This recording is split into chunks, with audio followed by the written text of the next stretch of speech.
Good evening, councillors, officers, members of the public and those that may be joining us via the webcast. I'd like to welcome you all to tonight's meeting of the Strategic Planning and Infrastructure Committee here at Maidstone Town Hall. Today, Tuesday the 10th of September 2019. Usual housekeeping things. I am advised there are no planned fire drills or the like this evening.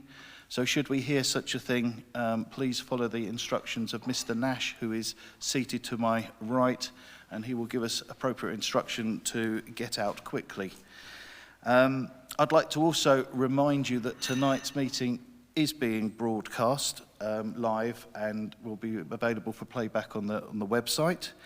But I'd also like to ask if anybody else plans to record. And I'm not asking that to prevent you, but merely so that others in the room will be aware. And I don't see that anybody's indicating. And the usual courtesies with mobile phones and other electronic devices, please.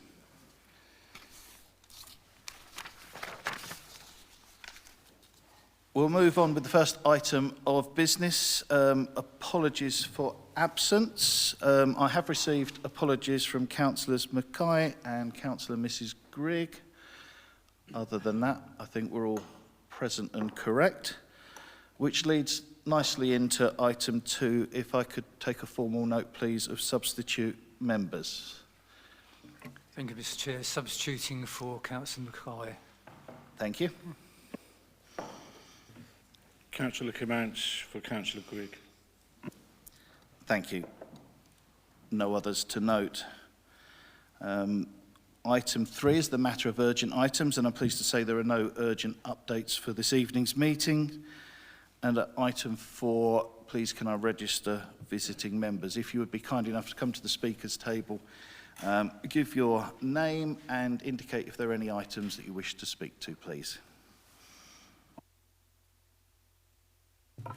Yes, Jonathan Pearl for items 16 and 17, if I may.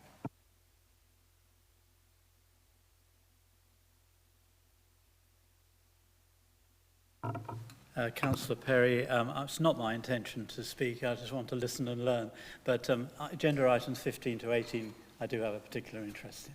Thank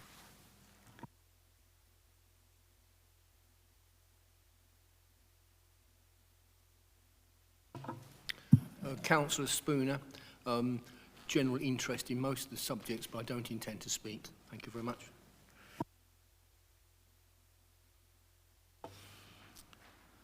I think we've captured everybody. Thank you. Item 5 is an opportunity to make disclosures by members and officers. Are there any disclosures, please? No indications, therefore none noted. Item 6, disclosures of lobbying. I will mention that I've been lobbied concerning the TROs. Does that apply to every other, the parking orders? Is that everybody? Everybody except Councillor Kimmons? Yeah, so as far as the parking orders, I think it's everybody except Councillor Kimmons. Are there any other matters of lobbying? Oh, okay. Noted. Other matters of lobbying? Councillor Mumford? They're picking on me. 15, 16, 17 and 19. Popular.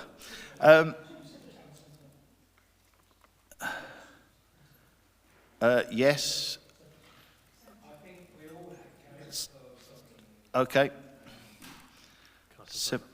17 for 16, 17 for everyone. Okay.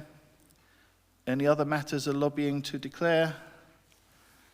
Very good, we can move on. Item 7, exempt items. There are no yellow papers this evening, so I move that everything will be in public as proposed. Item, is that agreed, members? Item 8 is the minutes from our last meeting held on the 9th of July. Circulated per the papers. I'm sure you've all had an opportunity to peruse. Are there any matters of accuracy that anybody wants to raise? That being the case, I will sign them as a true record. Is that agreed? Thank you. Item 9, presentation of petitions. There are no petitions this evening. Item 10, questions. There are no questions from members of the public this evening. Item 11, you'll find it on page 11, is the work programme. Councillor English? My memory may be at fault, but I'm sure there was an item somewhere about 20 mile an hour speed limits, and it doesn't seem to be on the work programme. Right, my recollection on that is that given the work that county have done on 20 mile an hour speed limits and the pilot schemes that they're introducing, the Vice Chair and I considered it wasn't necessary to continue with that item in its own right at this time while that study is published and the pilots are running. That's why it does not appear.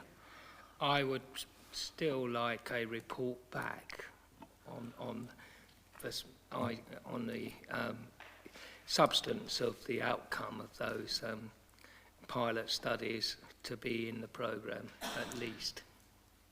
Even though it will be paid out in public at the Joint Transportation Board? Is that necessary duplication, Councillor English? I think it's absolutely fundamental, given the level of public support there was for that. I'm not asking for a massive amount of work. I'm just asking for a one-page summary of what the conclusions are. I'll take that forward with the Vice Chair at the next agenda setting. Thank you. Any other matters for the work programme? Just, thank you, Mr. Chairman. I'd just like to get an update on when we are likely to see the first site of the Corfu sites. If we do have some kind of date on that. I am led to believe that a list may be published towards the end of this month. They're still cataloguing it, still validating the entries, but I'm led to believe that might be the case. There are some knowledgeable nods to my right.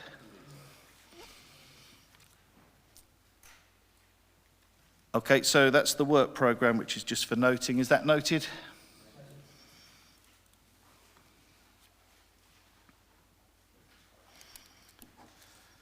Item 12, there are two written reports from outside body representatives. I'm sure you've had a chance to look at those. Again, they're just for noting. Are they noted, members? Thank you. First proper item of business, agenda item 13, traffic regulation orders. Mr. Reynolds, are you going to help us with this one? Is it a double act tonight? Yeah. Thank you, Mr. Chairman. I'd like to present the report, on the aspects of the objections received during the Kent County Council Variation Roads, Borough of Maidstone, weight restrictions and street parking places, Variation 22, Order 2009. The report recommends to the committee to consider the objections received as part of the formal consultation process. The proposals that received objections are Road in Marden, West End, which received 2 objections and 4 comments. As the objections appear to be practical and reasonable, we will recommend not to proceed with the proposal. Roads in Borough of Marden, in Maidstone, Pattendon Lane, that received 8 objections, 7 comments, 2 letters of support.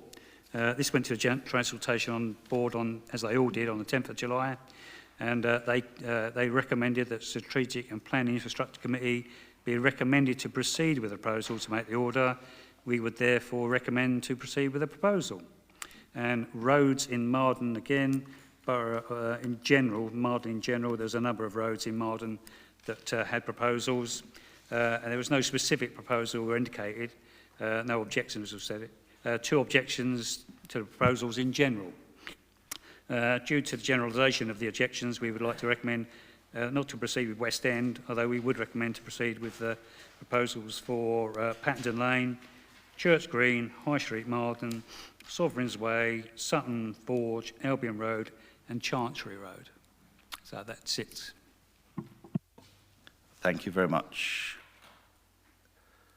No one's indicating. perhaps I'm wrong, but I thought that Marden Parish Council had I indicated... understand that's not to be the case. Oh, my apologies. But were it to be so, it would be precisely the same words that were used at the Joint Transportation Board, as I understand it. Okay, well, in that case, unless the local ward members have any particular reasons for not pursuing the recommendations on the papers, and I, as you are the ward member, I will obviously listen very carefully to any detailed local knowledge you have, then I think the recommendations seem to be well founded. Are you moving? Yes, but Right. subject to any further Okay, nuance that you would like. If to you are moving that, input. I'll be happy to second it. So, yes, this is my ward. The only thing I can really add to the introduction is there was actually a public consultation on parking, on the issue of parking that was held by the parish council. It was very well attended on a Saturday morning. I did go along and observe. There were lots of contributions, and the proposals emanate from that public consultation. So I'm very happy to support them as per the papers. So moved by Councillor English, seconded by myself. If there are no further comments, those in favour as per the papers? I believe that's unanimous and therefore carried. Thank you very much, members.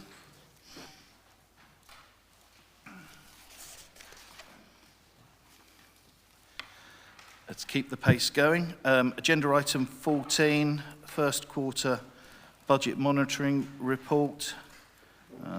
Performance as well in there. Mr. Hartgrove, if you'd be so kind. Thank you, Mr. Chairman. This is the first update to the Strategic Planning and Infrastructure Committee for the 2019-20 financial year. For the first time, the previously separate update reports on performance and budget monitoring have been drawn together in a single document. In terms of the presentation, it will be a team effort. I will be covering the financial aspects of the report, whilst my colleague Alex Munden on the left here will take you through the performance elements.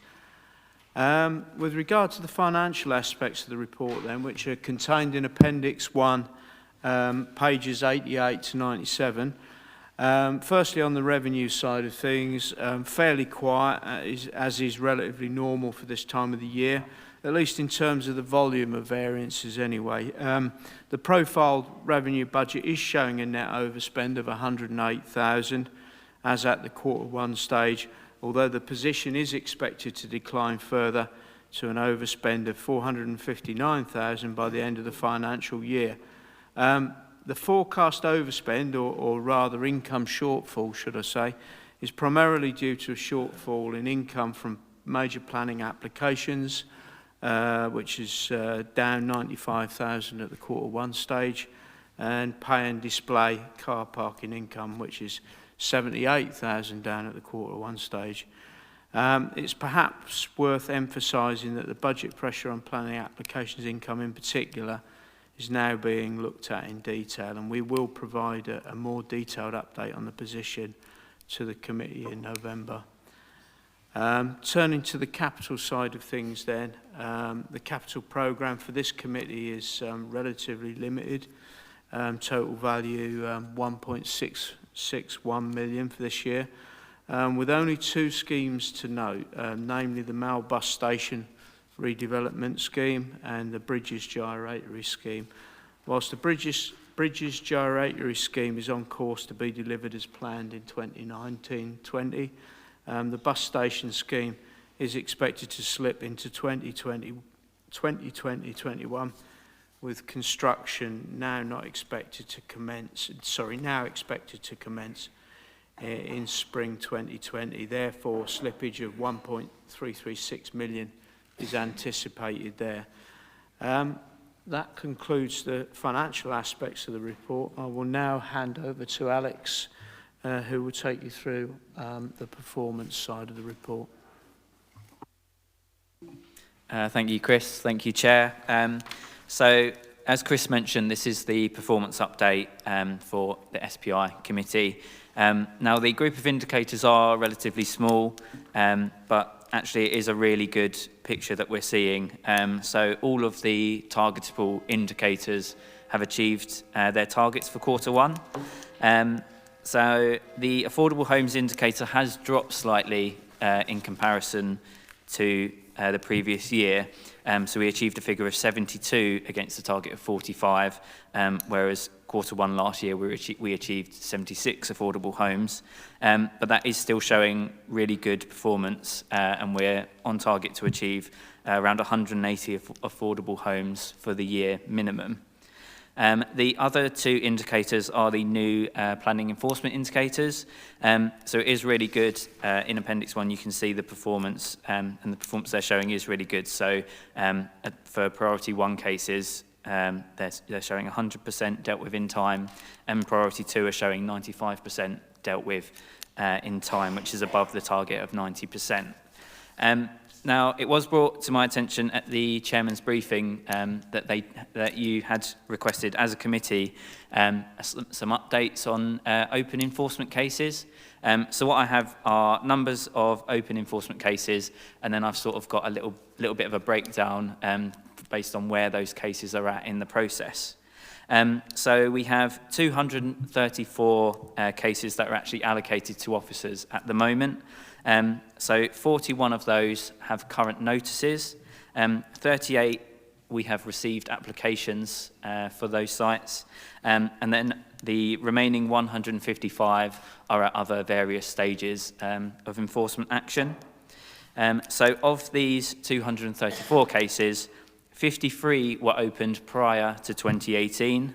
Now, the majority of these either have applications, pending appeals, or they are currently going through the courts process. And the remainder of those, we're considering or preparing prosecution against them. So that's just an overview of sort of the current enforcement caseload that I've been handed by the planning team. So that concludes the presentation. So if you do have any questions, please just let me or Chris know. Thank you both. Mr. Munland, on that enforcement data that you're giving us at the end there, do you happen to know, in very simplistic terms, whether the number of outstanding cases is increasing or is fairly stable compared to the previous quarter?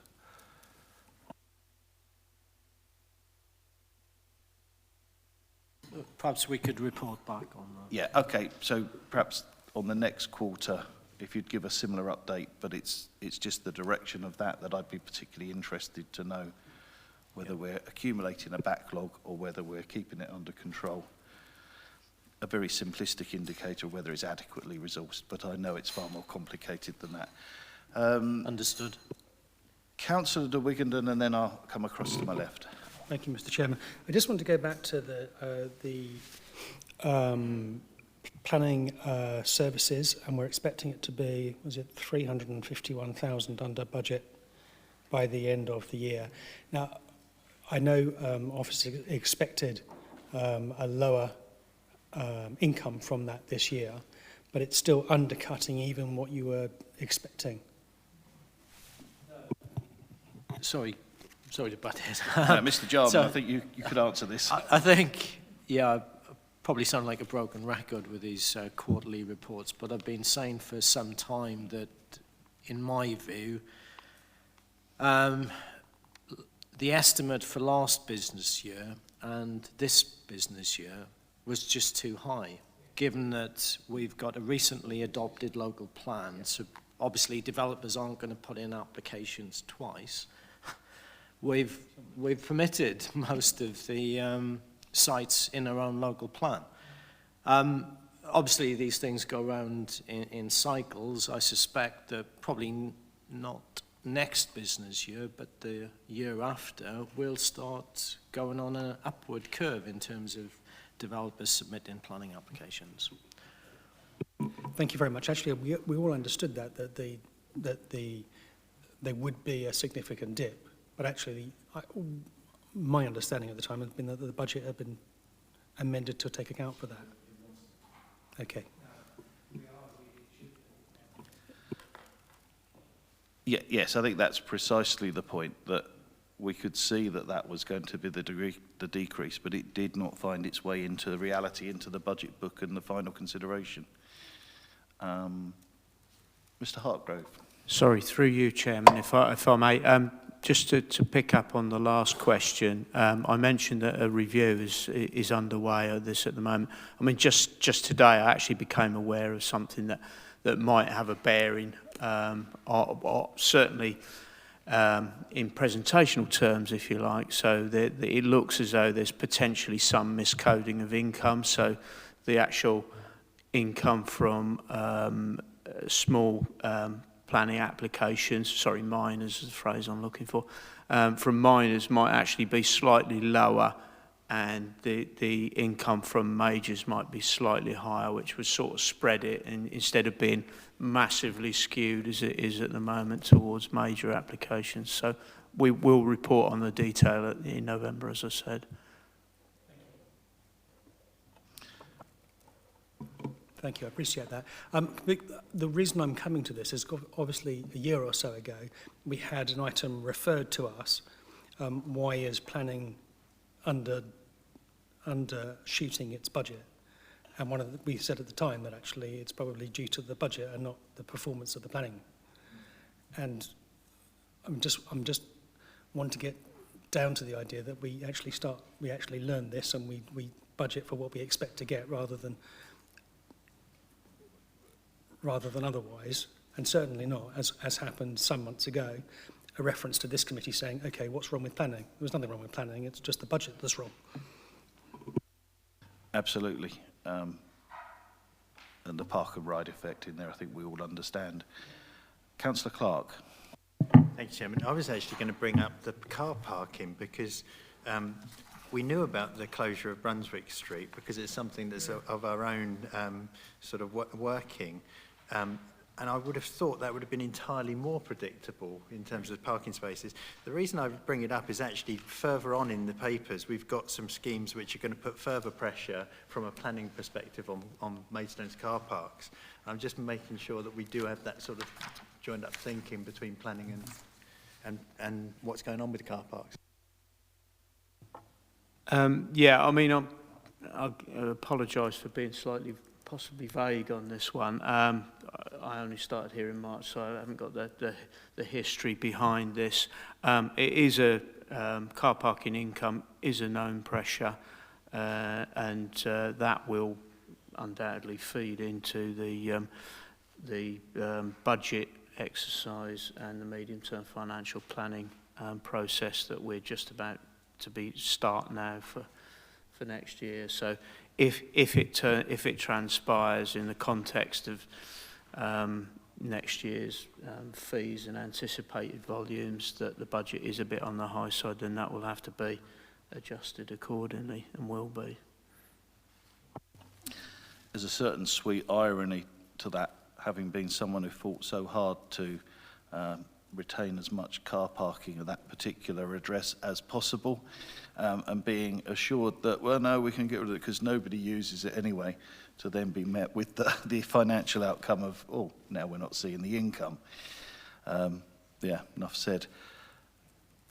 Councillor Clark, that was you finished.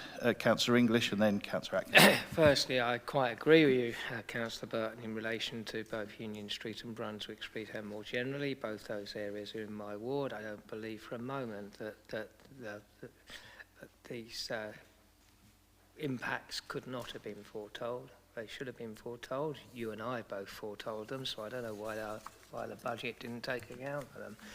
I think there is a problem with the whole budget model, really. We, as a committee and other service committees, come up with pretty robust figures as to what we think our own committee expenditure and income will be. And then P&R, on a pretty ill-informed basis, goes off and changes them all, and then we get stroppy letters and notes coming from P&R telling us we've underperformed. Well, we wouldn't have done if they hadn't changed the flipping figures which we gave them in the first place on the basis of that might happen, you know. So I really do think that there is a problem with the budget model in the way we've actually structured this in this authority. On the Brunswick Street and Union Street issue specifically, hopefully when those car parks do come back on stream in due course, we will see the income coming back, but I hope, but I very much doubt whether that loss of income is entirely down to those two things. I think it's a more general issue rather than just the loss of those two car parks. If it was, it should have been predicted, and it shouldn't be an underperformance. We should have budgeted properly in the first place. Well said. New leadership at P&R, I think. Anyway, next.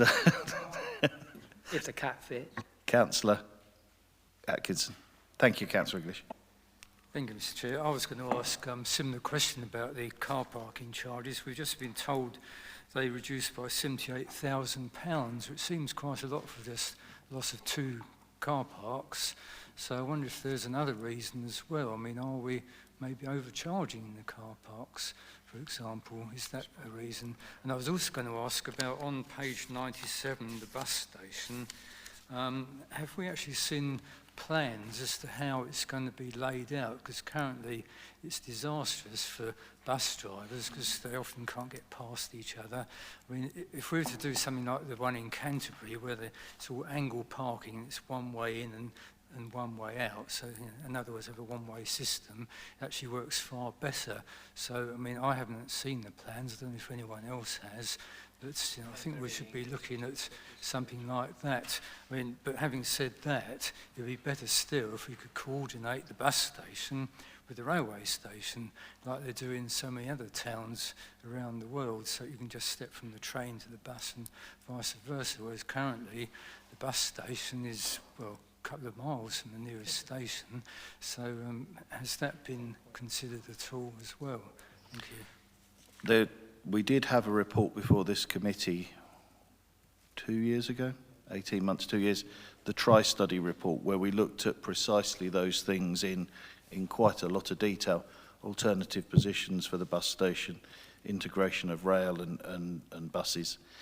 And it went into a lot of detail of the feasibility, why it would work, why it wouldn't work. That's definitely worth a read. I think most of the answers to what you're pondering are in there. With regards to the design stage, that's yet to be released, and there'll be consultation processes, and it will come in front of this committee. And as a car park, I'm answering this because we haven't got anybody from parking services here now, but I do follow parking issues quite closely. It's a very competitive market, and we are not the expensive player. You know, there's a privately owned car park very close to one of our car parks, and it's considerably dearer, so we are competitively priced. I personally think we should keep parking charges as low as possible, and I recollect the last fateful vote, it was 8 votes to 1 to increase. I was the one who said no. Councillor English, I think you were going to contribute.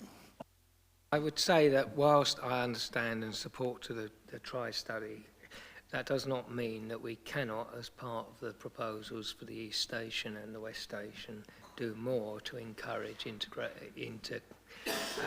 communication, for want of a better words, between various forms of transport, and we should be looking at the opportunities that do exist to try and encourage that. But that doesn't necessarily mean you need a full bus station, but it does mean you need to think about how you get from the railway station to key bus routes and vice versa, and indeed cycle routes.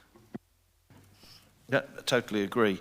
But the Tri-Study did go into quite a lot of detail where it actually measured out, was there physically room to put the bus stop anywhere near that, and there is not physically room to do it, and they are the practical constraints. But that doesn't mean we should give up trying to find solutions, and I totally support what you're saying.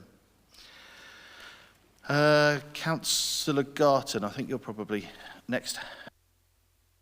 Thank you, Mr. Chairman. Yeah, like everybody else in this room, I'm quite concerned about the shortfall on income, and like yourself, I'm certainly would not want to put up parking charges to fill that gap, which is to a great extent, I suppose, also due to our ill-conceived experiment regarding the park and ride last year. So I just want to put my point forward. At the moment, I'm not incredibly concerned about this shortfall, but once we come to budget, I certainly will not support any increase in parking charges or increase in council tax to fill budget gaps. Councillor Wigan, you're indicating, and then we'll wrap this item up. Thank you, Mr. Chairman. Yes, briefly on Brunswick Road, obviously, I think you and I, Mr. Chairman, were unpopular on that when it came up some years ago. So, you know, the deal is, Councillor Atkinson, that actually these sites actually produce a very good return on investment. And when we were talking about it before, some years ago, and another councillor was pointing out, you have this site worth this, and it's returning you that much money. Actually, you can't buy an investment like that. Have a look around and see if you can buy one, because actually, as a return investment year on year, it's very difficult to buy one. So actually, those car parks are actually a terribly good investment, and losing them is always a problem. I would just wanted to come back to the point on the KPIs and on the 234 open enforcement cases, which is, it gives you a scale of what our team is doing on that. It's a very large number, actually. I'm grateful for that, and I think it's the kind of thing that we ought to have develop more detail on it going forward, because obviously we're very keen to actually see that these things are cleared and resolved, and that this committee actually sees what's going on those. Certainly ones which are going on for, I mean, the 53 of them from prior to 2018, and actually have a bit more visibility on what's happening. But I appreciate it, and thank you very much.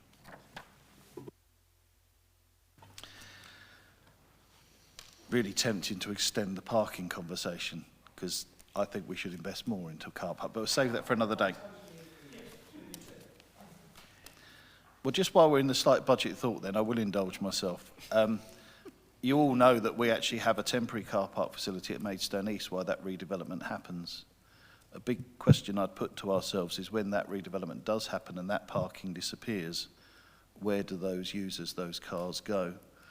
And maybe it sows a seed of, when you look at town centre opportunity sites, whether actually there's an opportunity within that for us actually to be forward thinking. You've heard our colleagues say how profitable these things are, but it's actually a much needed lifeline to the town centre in terms of access, affordable access for a great many people. Just a thought. Anyway, indulgence over. We're asked to note, Councillor English. At the risk of tempting the discussion on town centre opportunity sites, I think there is an opportunity there for car parking, both as a revenue source and to relieve, if you look at it as a 24-hour operation, to relieve some of the potential pressure that development would cause in the town in terms of parking. So if we rethink our parking operation as a 24-hour operation, money raising for the council during the daylight hours perhaps, and parking for residents at night, we could potentially be resolving both problems. And if you really want a future gaze, and then when all cars drive themselves and you don't need immediate parking, the car parks actually become green spaces within the town centre. But anyway, right. Members, we're invited to note the actions, the variances on both revenue and capital as per the papers. Is that noted? Thank you.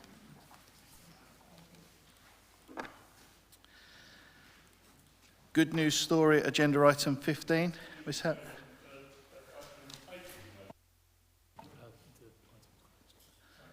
Apologies, Councillor Kimmons. I didn't spot that. Technically, the item is closed. What would you have said if it weren't? Yeah, what would you have said? Well, I remember the last comment you made about driverless cars. We have them, they're called buses. So if you put the parking charges up, then more people will be discouraged from using their cars, thus less congestion, thus less pollution. Sorry? That's probably why I didn't want you to speak. Right. Okay, you've had your say. Apologies, Ms. Houghton. Over to you. Thank you, Chair. The independent examiner of the Lewes Neighbourhood Plan recommended that the plan, subject to modifications, proceed to referendum. In order to progress to referendum, a report was presented to this committee seeking a decision on what action to take in response to the examiner's recommendation. This committee decided to proceed to referendum, which was held on the 8th of August. The referendum was successful, with 93.95% voting yes. In line with Section 38A of the Planning and Compulsory Purchase Act 2004, following a successful referendum, the Council must make the Lewes Neighbourhood Plan. A neighbourhood plan becomes part of the development plan following a successful referendum. The committee can decide not to make the plan if to do so would breach or otherwise be incompatible with any EU obligation or any of the Convention rights. A neighbourhood plan's compatibility with EU obligations and directives is tested during the examination process and cannot proceed to referendum otherwise. Unless there are any new matters in relation to this point that the committee considers were not raised by the examiner, then the Council is under statutory duty to make the Lewes Neighbourhood Plan following the yes result. Following the successful result at the referendum, the Council must make the plan within 8 weeks of the referendum date. Therefore, this committee is asked to consider the result of the referendum and make a recommendation to full Council that the Neighbourhood Plan is made. Thank you. A really great good news story. Well done, Lewes. Councillor Clark, I believe you wish to speak on this. Thank you, Chairman. Yes, I think the people of Lewes really got behind this. It was an emphatic result. There was an awful lot of work that went into it. I know that in the early stages I was involved in giving my feedback for the plan, and I'd like to really commend this piece of work. I'd like to propose the recommendations as they are on the papers. Thank you. Councillor English, did you want to speak at this juncture? I think I was just surprised 27 people voted against it because it was such an excellent plan. Just sort of tongue-in-cheek, it's lovely to see a referendum that is clear, decisive, unequivocal, and everyone knows what it means. But all joking aside, neighbourhood plans are something this council and parish councils had some difficulty with, but it's nice to see that a significant number, and it's important to see a significant number, are finally coming to fruition and will be able to help shape the future of communities throughout the Borough of Maidstone. I just hope that somehow or other those urban areas that are not parish will, like the North Lewes area, somehow find a way of bringing forward our own neighbourhood plans. We have one. Yes, I know you have in North Lewes, but it's an issue that urban areas that, and indeed non-parished areas, which there are some that are in the rural area, do need to think about how we actually address this issue going forward. But it is good to see this plan come forward, to have public support, and to become part of our development plan policies across the borough, and I'm glad to support the recommendation. Always interesting the size of the turnout, and not necessarily the weight of the majority in these big decisions, Councillor English. But excellent. Councillor Garton. Thank you, Mr. Chairman. Yeah, I would like to second Councillor Clark's proposal. This chamber certainly, from what I gather tonight, will not take a stance of proclaiming sovereignty against the will of the people.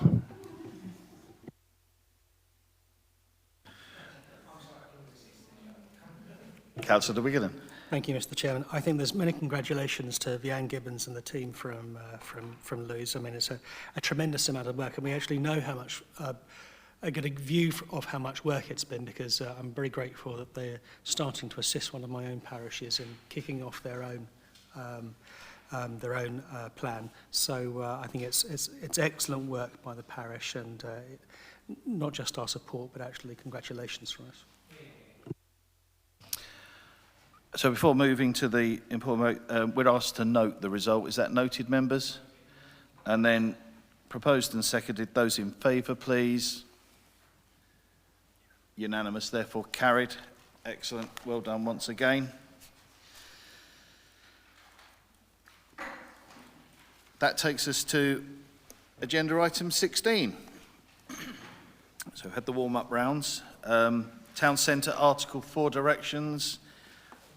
Mr. Jarman, you'll help us into this one? Yes, thank you, Chairman, and deja vu, as Councillor English said.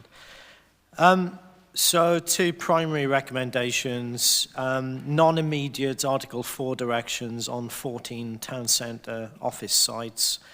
And second primary recommendation is to explore the possibility of having more Article 4 directions on sites within the town centre and outside of the town centre.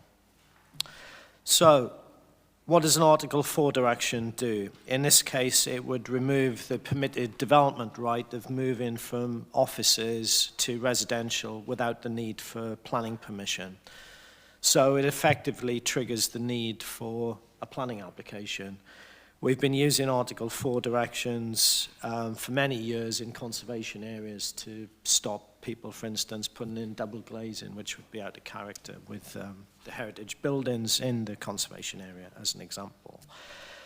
As Councillor English alluded to, this was considered virtually a year ago, actually, to the day, when you were called SPST. So it was rejected for two reasons. The local plan states, indeed, that delivery of residential in the town centre would be via office stock. And secondly, that the timing was inappropriate and it should be handled through the local plan review process.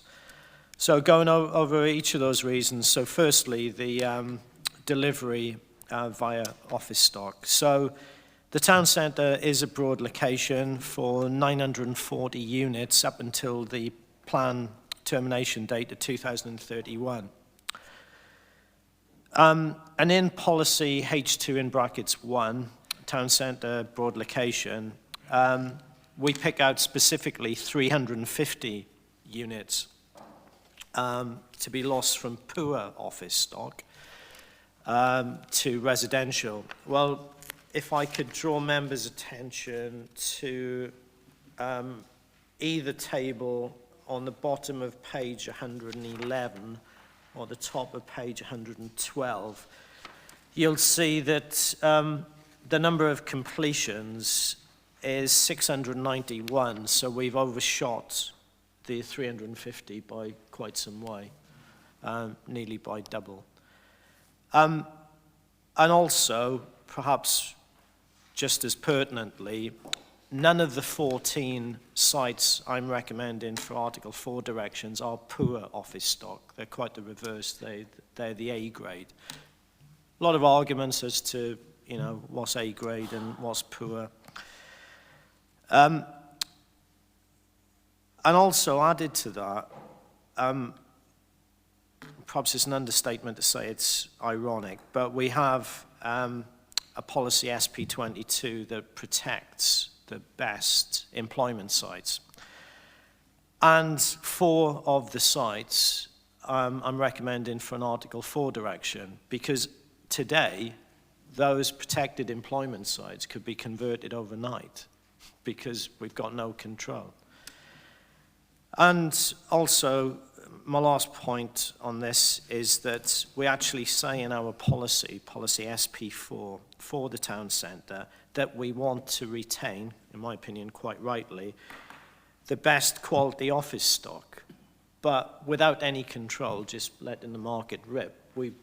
It's an oxymoron. Secondly, obviously, the serving of an Article 4 direction is regulatory. It's nothing to do with policy. As I said, we often serve Article 4 directions in conservation areas. You know, it's in the NPPF. It's got to be necessary to serve an Article 4 direction, and one can do it on the basis of either local amenity or the well-being of the area. I think the two overlap. So to my mind, what is the well-being of the town centre? I suggest that any sort of vibrant town centre has a balance of uses. Yes, of course, it's a place where people live. Yes, of course, it's a place where people shop. It's a place where people eat, other leisure facilities, but surely it should be somewhere where people actually work as well.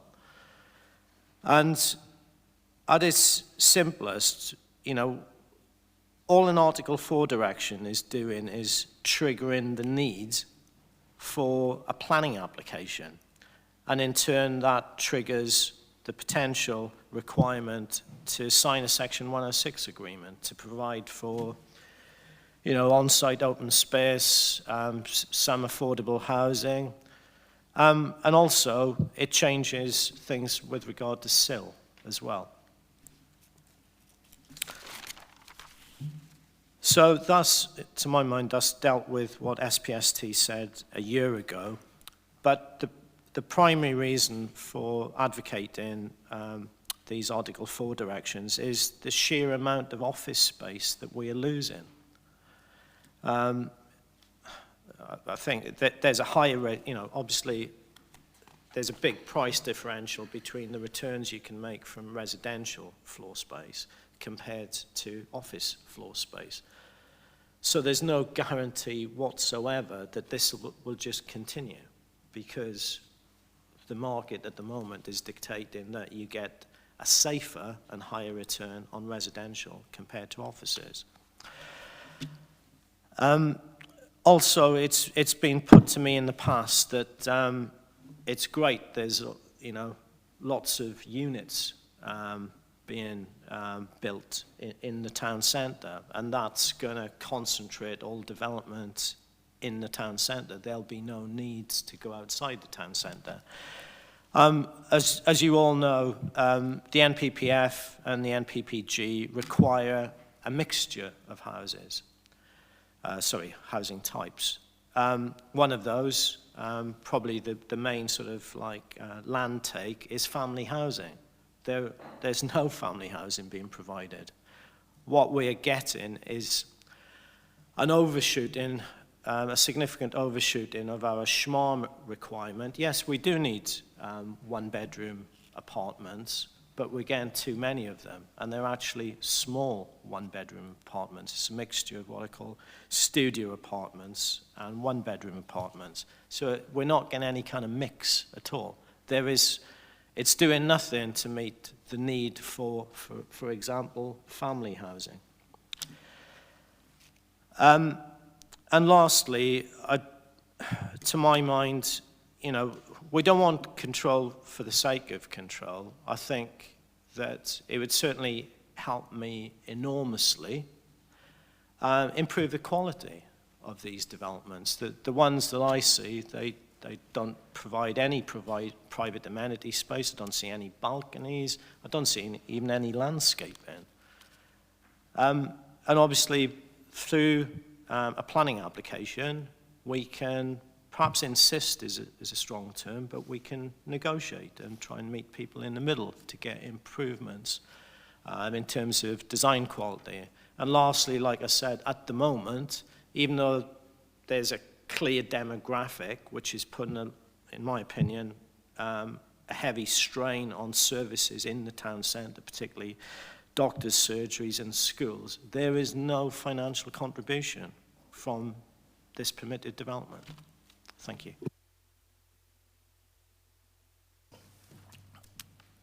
Councillor Mumford, would you like... no, convention would be visiting speakers go before we open our debate. Councillor Pearl, I think that's you that's indicated.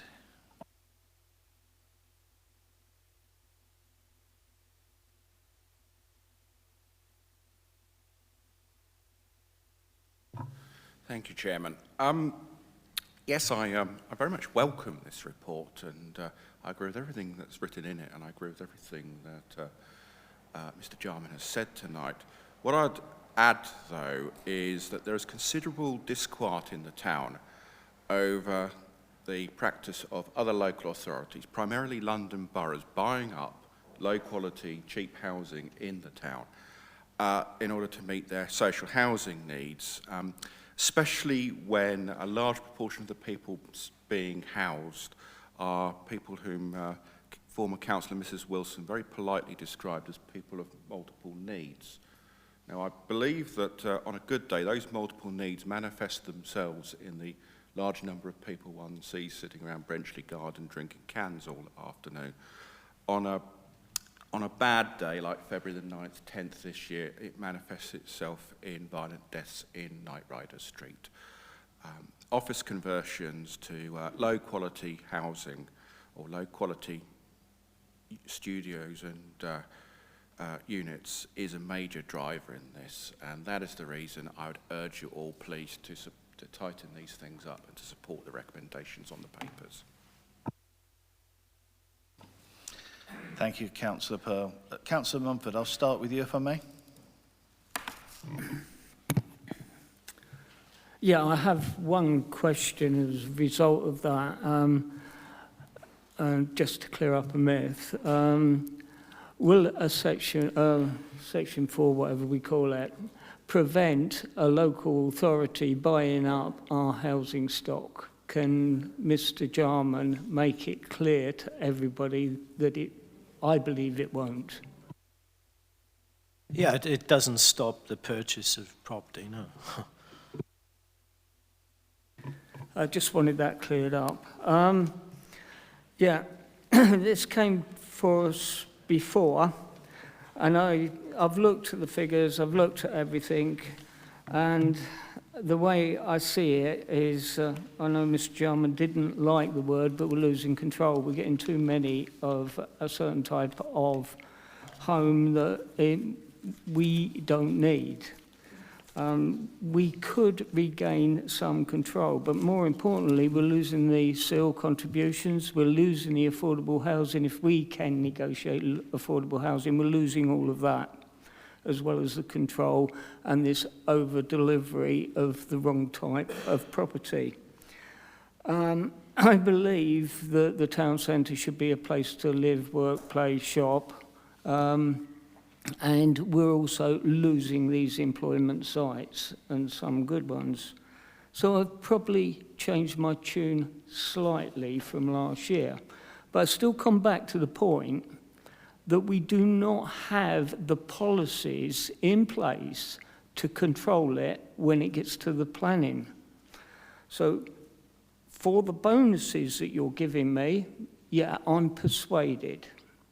However, if people think there's going to be a major change when it gets in front of a planning committee, it'll be the negotiations beforehand that will do it, not the planning committee. We have policies regarding planning, parking, which we could apply.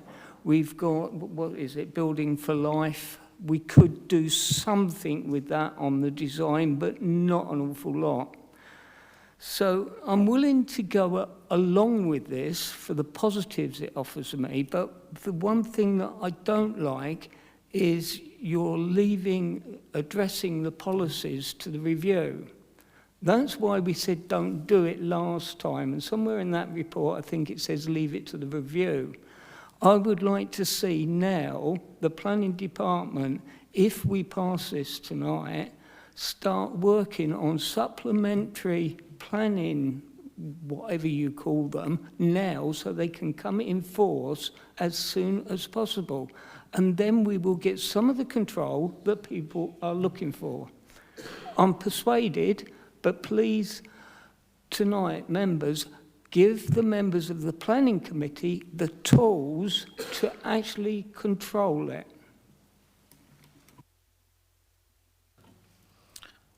I shall work around the room anti-clockwise. That would make you next, Councillor English.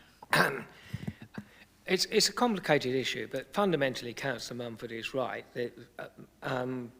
Recent history has shown that by far the most progress on controversial planning applications, or perhaps I should simply say large planning applications, is at the pre-application stage. The problem with conversions under permitted development rights is you never really have a pre-application stage or a discussion, so that all goes out the window. So that's one thing. So I think that having a discussion with developers about how the proposals are brought forward is almost always a good thing. It tends to lead to better development, and frankly, it's better for most developers. So if we bring these office developments within the system, I think it will be a better outcome. I think this proposal is probably more measured than the previous proposal. There were downsides to doing an immediate Article 4, there are risks to that, financial risks, so doing it in a more measured way, as is the proposal, I think the preferred option this evening from the officers is better. I don't see much downside in planning policy terms for having the Article 4. We have to maintain employment sites in the best office locations, and this is picking out the best office locations rather than having a broader brush approach as we were discussing previously, which probably wouldn't have worked. And I do feel that to take up Councillor Mumford's second point, that whether we have the policies or the SPD or not, if things are being dealt with by permitted development rights, it's rather hard to apply a policy, whether it relates to a planning application or Section 106 or SIL or anything else. So I think this is a necessary first stage. I agree with Councillor Mumford that clearly we in the town centre and elsewhere, we do need to evolve some more nuanced policies. We have the opportunity to do so in the very near future, whether that's across the board in terms of some of the sites we're looking at tonight, or whether we're looking at qualitative policies such as amenity space and garden size or whatever. These are all things we need to consider. But we cannot apply any policies at all if it's a permitted development. It is, even the better developers have begun to admit, a very blunt tool with very little sophistication. For example, to take up your point, Mr. Jarman has mentioned family housing. One of the things the government is very concerned about, and they're right to be concerned about this, is housing for the ageing population. It's very hard to see if one has a significant cohort of permitted development flats like this, how one plans for an ageing population within that context if a significant cohort of development is of this type.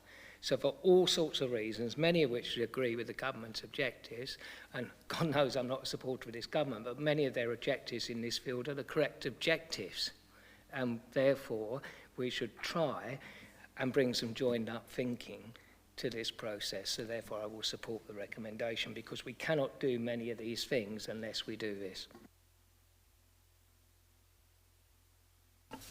Councillor Clark. Thank you, Chairman. I think one of the things that was debated last time, and it was to do with the delayed Article 4, was the potential for it to risk the local plan, because an argument was put forward in the discussion that we're looking for a certain number of houses from the town centre sites. I think the problem we now face is we actually risk the local plan in the other sense, because we've got such an overshoot of conversions. We actually have a requirement for commercial sites in the local plan going forward, and we risk losing the numbers that we actually need to keep the local plan, to keep the integrity of the current local plan. The problem that we face in terms of authorities looking at our office stock for housing is the fact that many of our neighbours, Sevenoaks, Tunbridge Wells, Ashford, are all looking at Article 4 directives for their best office space. So if the local authorities are looking where they should home in on, and we don't have an Article 4, we're going to be the ones that are going to become more targeted than we are already, because we'll be the one authority that doesn't have a protection that doesn't stop the conversion, but it at least means that we get all of the developer contribution from a conversion should that happen. The other aspect of the boroughs outside of Maidstone buying up housing stock or office stock to make housing is the fact that I hear the argument, well, the more conversions in Maidstone, the more that services our numbers, and that reduces the impact outside of the town centre. But the problem with that argument is the fact that we're servicing another authority's need. So if we make 1,000 units available in the town and 1,000 of them are taken by Newham or Lambeth or whichever council, we're actually not servicing our needs. So we're getting all of the housing conversions, none of the contribution from developers, and we still have the same need coming out of that process. So I welcome this report. We said we'd do it as part of this local plan review. We obviously tried to call in the decision last time round, and that wasn't successful. But I think there's a real appetite for us to have some level of protection, some level of contribution towards the borough if conversions happen. And I would like to, I'd like to propose the recommendation on the papers. Secondly. Mr. Fitzpatrick, you want to make a contribution? Thank you, Mr. Chairman. I just want to make it clear that the purpose of the Article 4 direction is to protect local amenity and the well-being of the area. So I think we need to be careful and not form the basis of the reason for putting this in place because other authorities are buying up the land. That's what I'm saying. So if we can limit that to well-being and local amenity. I was really just addressing the points. I'm not looking to change the recommendation. I'll take the I think recommendations are well formed, and I'm happy to recommend as they stand. I was really just making a point based on some of the arguments that I've heard over the time.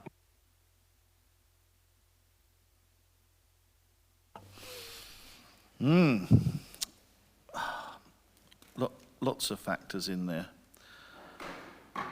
I am mindful that the influx of new residents to the borough isn't just restricted to the town centre. I think we see that in rural areas from both ends of the spectrum. You know, some of the families that have been described already, as well as the professional working family. So, you know, this is not a well-being issue that is restricted to the town centre. And in terms of that influx number, if you go back to the Hearn report in its original format, you know, the forecast is 8,000 move in every year and 7,000 move out, which is why we have this net population increase, apart from the fact that we're all living too long and the other factors. So this is, to some extent, a predicted phenomena. One of the things that troubles me most with this report is why we haven't just put all of the office accommodation in there. And I don't mean that just as in every empty room, but how do you make this qualitative assessment? Occupancy, I think, would be a very good indicator. If you're looking at the High Street, you've got Coleman House. How can that not be in here when others are? It's a bit incomplete and hand-picked, you know, which always makes me struggle for, you know, what the motivations actually are. You know, that's got to be, I would have thought, probably one of the prime targets for such a permitted development, right? You know, a prior notification. And yet it's not in there. It's so blindingly obvious, but it's not in there. So, you know, if this was coached in terms of actually summing up all of the significant office accommodation, and the argument was strung out entirely on a quantitative basis without an undefinable qualitative aspect to which I can only rely upon occupancy and use to be the indicator, it would just make a bit more sense to me. If you want to come back on some of that now, and then I'll give you the other barrel. Mr. Jarman. Up to you, Chairman. But the all 14 sites have been categorised as A grade, and it dates back to a GVA survey. You know, GVA is... When you say dates back, that's some considerable time now, isn't it? To 2014. Yeah, these things to a degree are generalised, but my main point is one can argue about what's A grade and what's poor quality, but at the moment, either could be converted overnight, and we are sitting back and watching. I think this town deserves a lot better, actually. I take on board what Councillor Munford had to say, but we have got some controls. We've got parking standards in our local plan. We have got standards in the local plan on landscaping. I think it's a game changer having a bespoke chapter in the NPPF on design. I'd be baffled if anybody can say that an entire office block converted without any balconies, any private space whatsoever represents good design. I think we should, really get on board now and start trying to manage this rather than sitting back and just let it happen.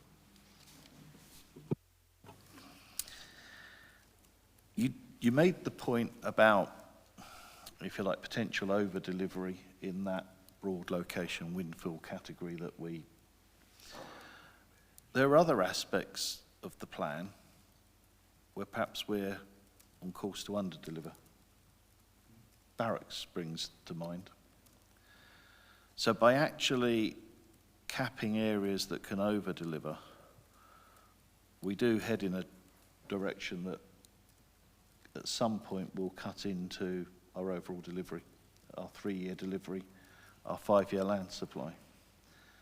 So I think that's still something to have in balance, that we can undermine the plan until we review this in its entirety, which is what we said a year ago.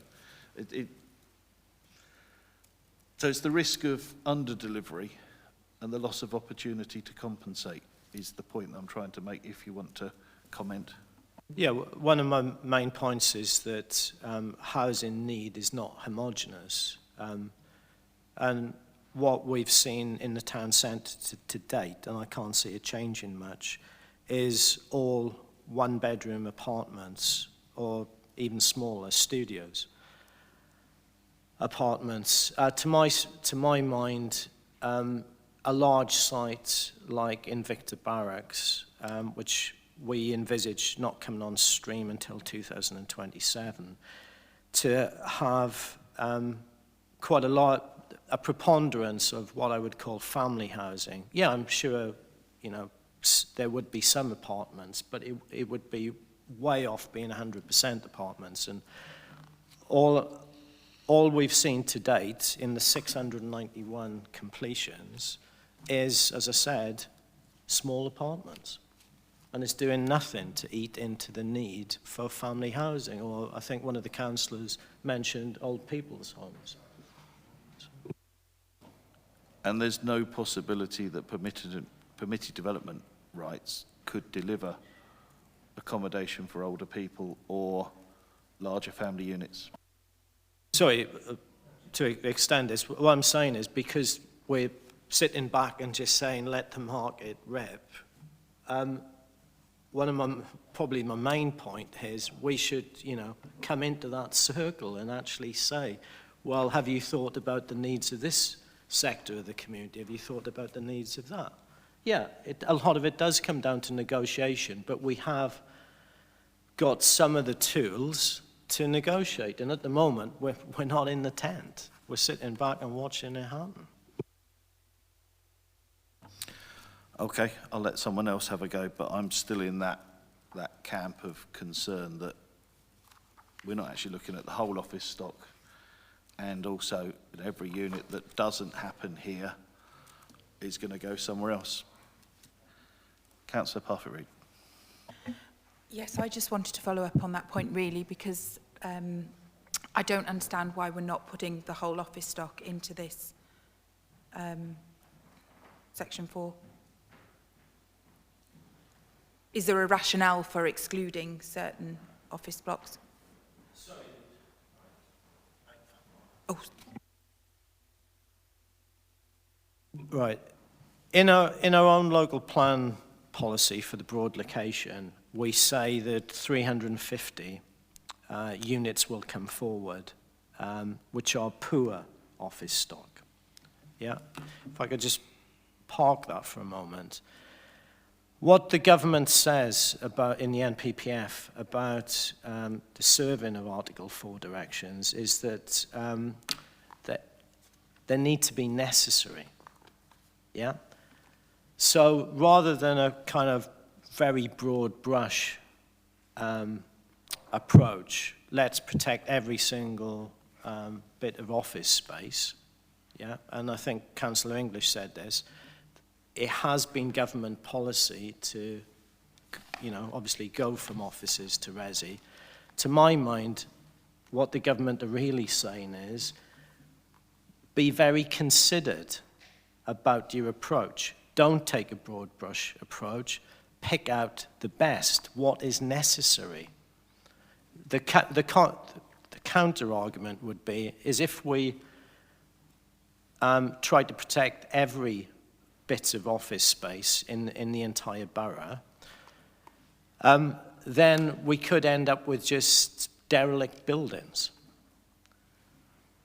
So what I'm trying to do is pick on the best, the 14, which were confirmed by property surveyors in 2014. And sorry, if I just might add, there's also one on the recommendation. One of them says exploratory work is initiated on making further Article 4 directions on on office sites, both within and outside of the town centre. So there is the option to also look at the other ones as well. All that's happened is we have an evidence base at the moment to start the ball rolling, and one of the recommendations is for more exploratory work. But you've had a year since this was last brought before us. Have we not? Was it not a year ago that we had a very, very similar paper in front of us? And this isn't the speech I was going to make, but P&R, when the item was called in, voted by one vote not to progress the work. So we haven't had a year. We've had a year during which absolutely nothing has happened. There hasn't been exploratory work going on because P&R very narrowly voted not to progress it.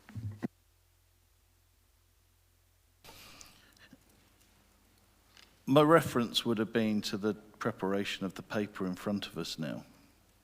If it's being represented, you would expect to see some aspects of it refreshed. And I think significantly what has changed is the quantitative argument. This is an argument built on quality, save the best. We've already lost the best, in my opinion, and actually the second best now are at full occupancy, perhaps because we've lost the best, and we're not actually protecting some of that. Anyway, let me make sure that everybody's getting a fair chance here. So, are you done? Well, I did just want to sort of add, I think it is really important what Mr. Jarman was saying about raising the standard of buildings in the town centre, because just what we saw coming to planning, the old library in last week or whenever it was, it was a really poor quality, and I just think we need to be raising the standard. And if this enables us to do that, then I think it's a good thing. We'll keep going in the direction. Councillor Garton. Well, we've read some reasons why we're discussing this tonight on the paper. What we heard in this room debated some other reasons. Are the genuine reasons really that we don't like a particular type of people not to come to Maidstone? And if those are the genuine reasons, then we should have this debate openly and quite clearly. If the reasons are as on papers, I don't think much has changed since last year. And last year I voted against the Directive 4 direction, simply because development rights are ownership rights. And it is quite clear that all the local authorities but one who brought Directive 4 directions in are either Labour or Liberal controlled.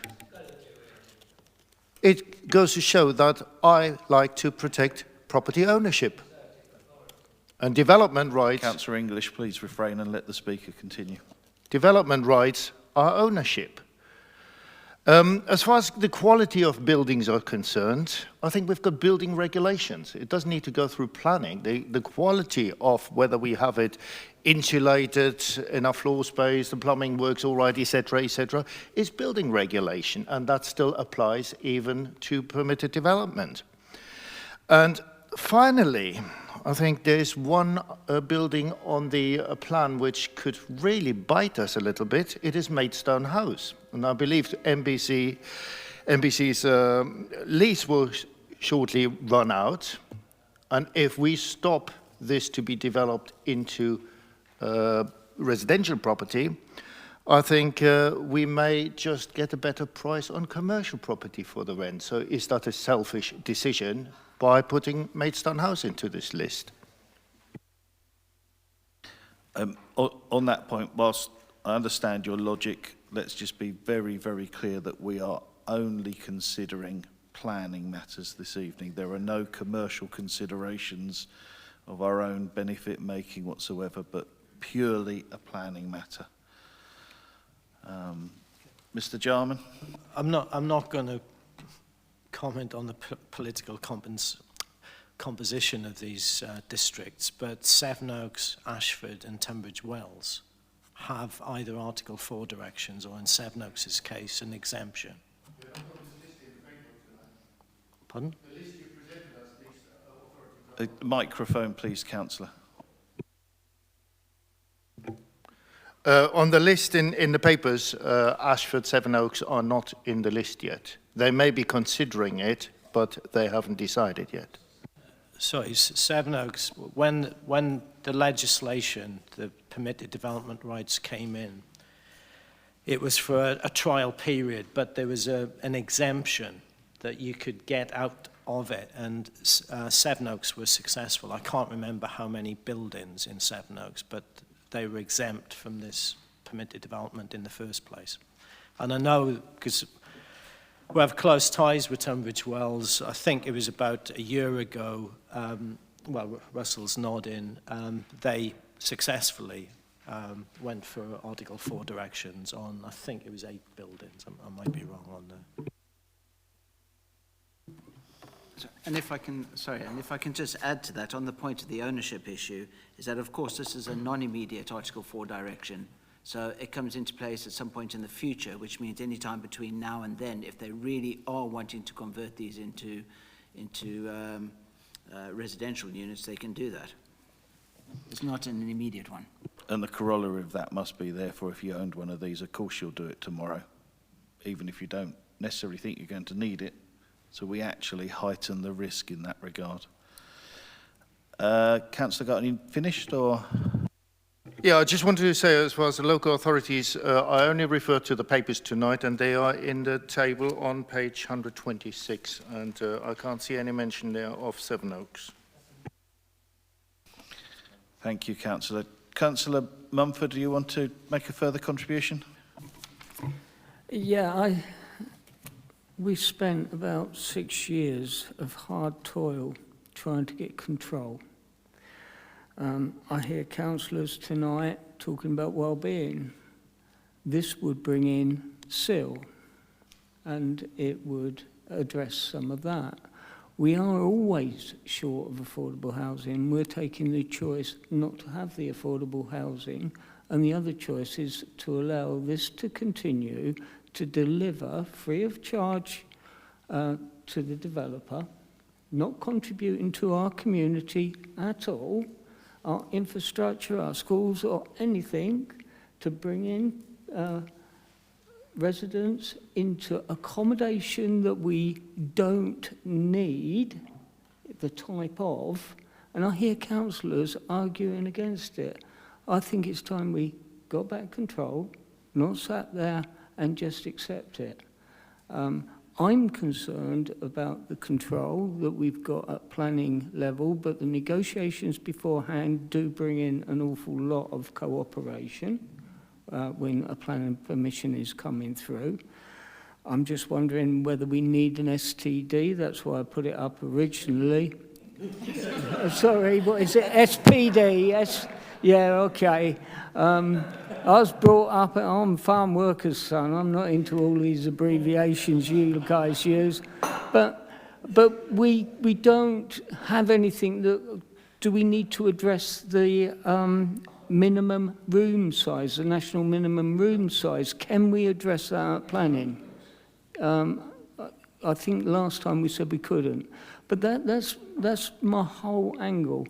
We need the contributions still, we need the affordable, we need the control. So let's not sit back, as Mr. Jarman says, and let it go out of control. Let's take something back.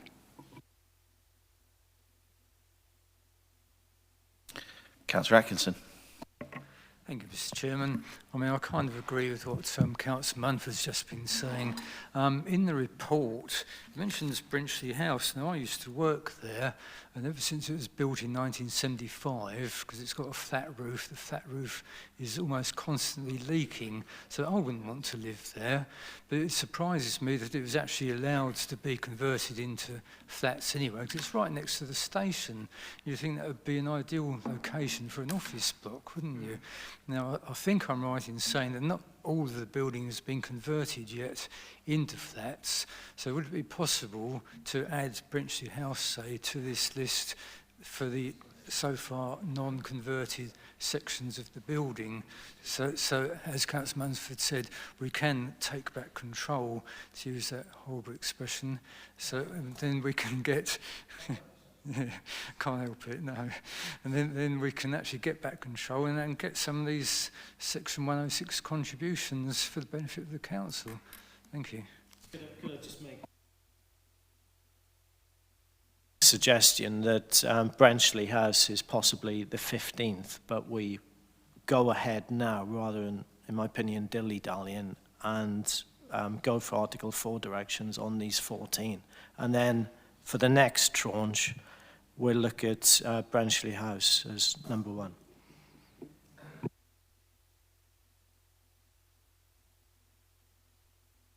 Councillor English.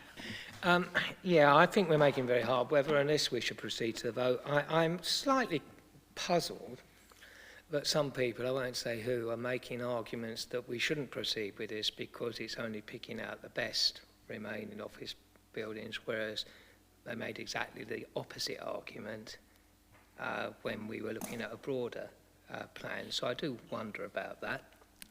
In relation to comments made across the room about ownership, if ownership was the criterion for everything, Britain would still be a state in which slavery was legal, because after all, who could interfere with property rights? And where women would still be the chattels of their husbands. Ownership rights do not trump the public interest.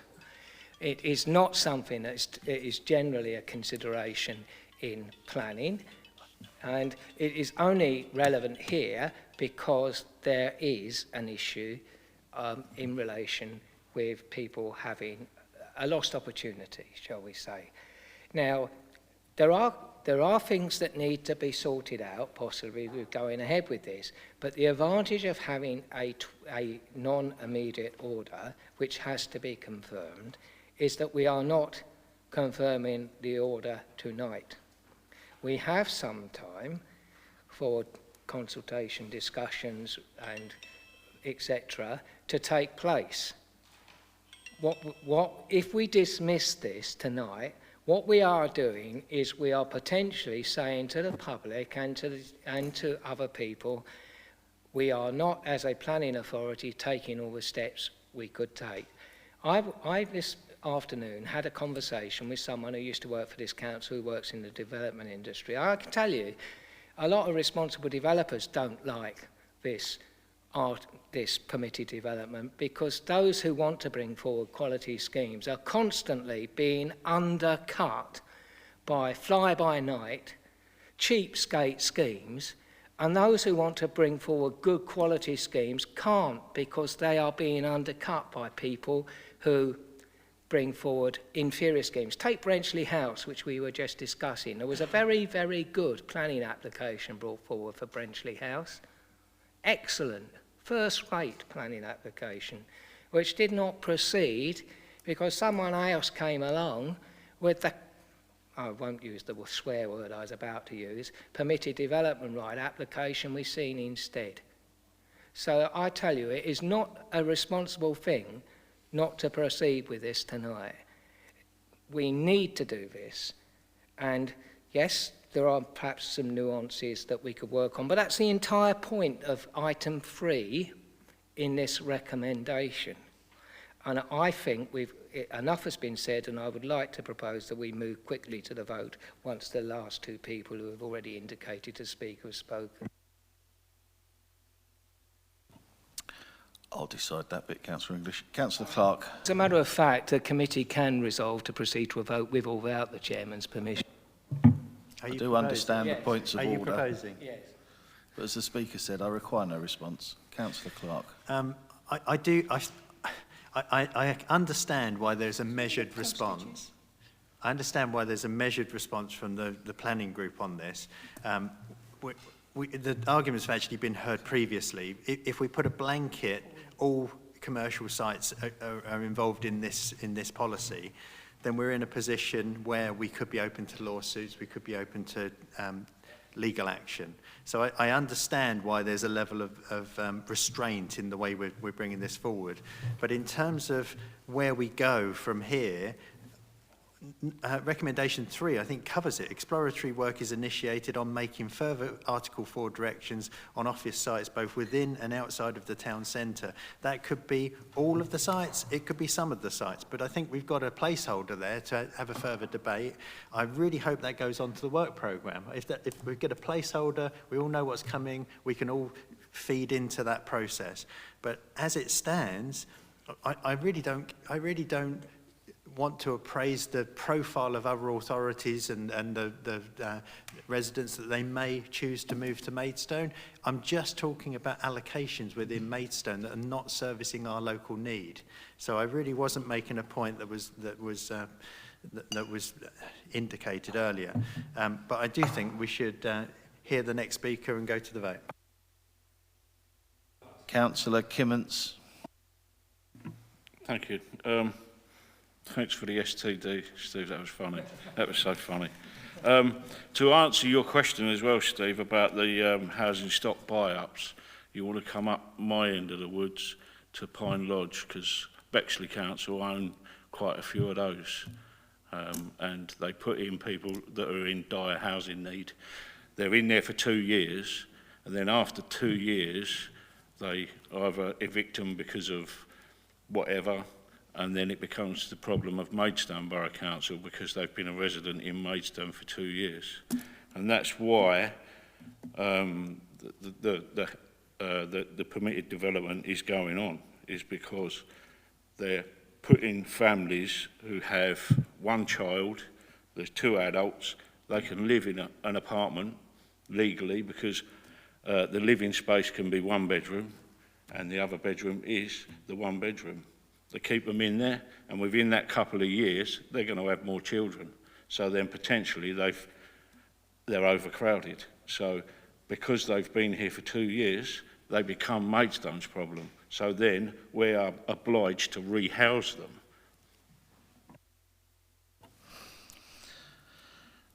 Just a quick response comment about the quality issue that was raised.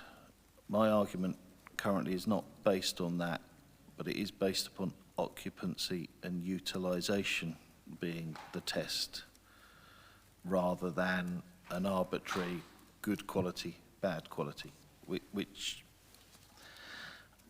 if this is going to go to the vote, there's just one thing I'd like to put to the mover and the seconder, as to whether you would consider tightening 3 such that it becomes more specific in its time scale and the resource that is applied to it.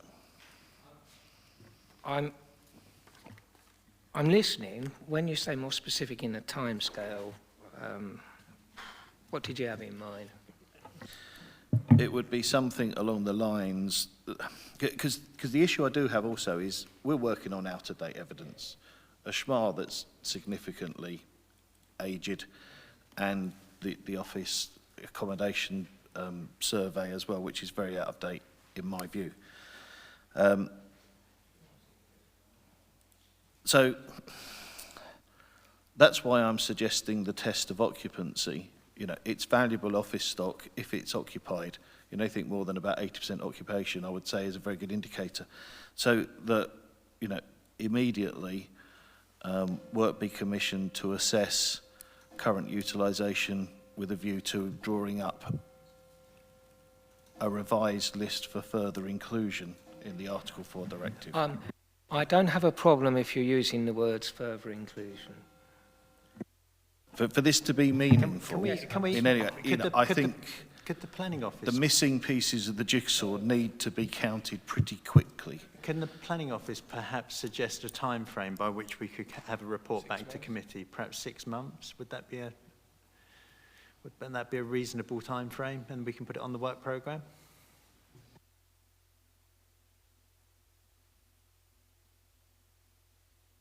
I don't know if Mr. Edgerton could comment on that in terms of it's obviously it's resource and time frame.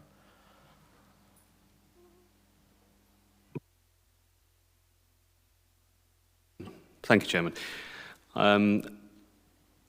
6 months, I think, would be tight. The committee will be aware from having considered the work programme item earlier that there are a number of very important matters which are arising over the next 6 months. And that will include, incidentally, the consideration of a new development plan document dealing with space standards. I would recommend that longer than 6 months is provided in order for consideration to be given, which would accord with the work programme. Thank you. My recommendation would be that, in this regard, would be to work with the Chair and Vice Chair to come up with an appropriate date, given full consideration of the evidence which will be required. So my preference would be that Chair and Vice Chair are able to go away and come up with a date in conjunction with officers. That would be my first preference. If that's acceptable to the chairman, I think it will be acceptable to the vice chairman, then I'm minded to agree. But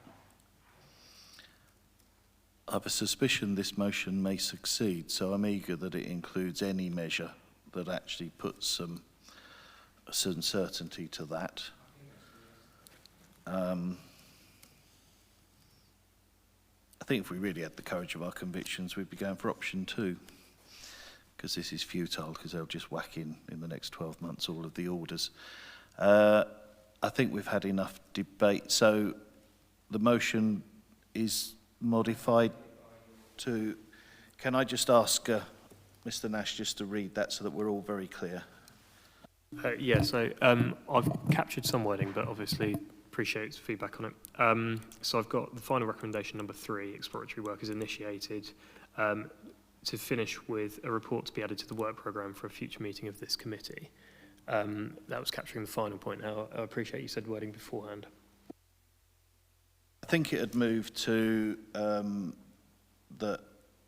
further work be in consultation with officers and the Chair and Vice Chair. The earliest opportunity in consultation. That's what you need to capture, the earliest opportunity in consultation. We're all clear on that amendment. I'm grateful that you've included that. I think we need to move to the vote. Members, those in favour? Those against? No abstentions, but carried. Thank you. Mr. Chairman, could I have my dissent noted, please?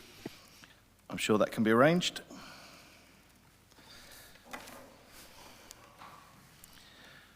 Members, are you minded to press on, or do you require a short comfort break? 5-minute adjournment for a quick comfort break. And we'll try and keep it to a strict 5.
We're just waiting for 2 members to return and then we will be underway.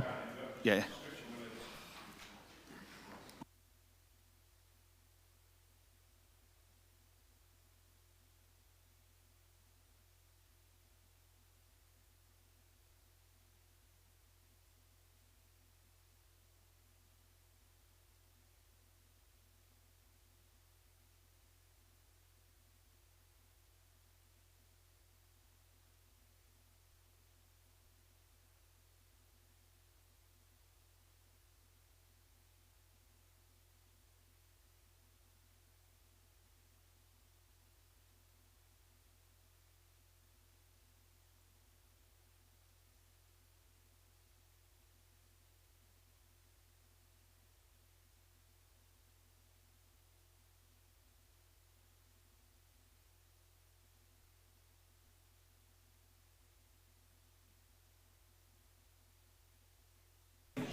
Okay, members, if I could ask you to return to your positions.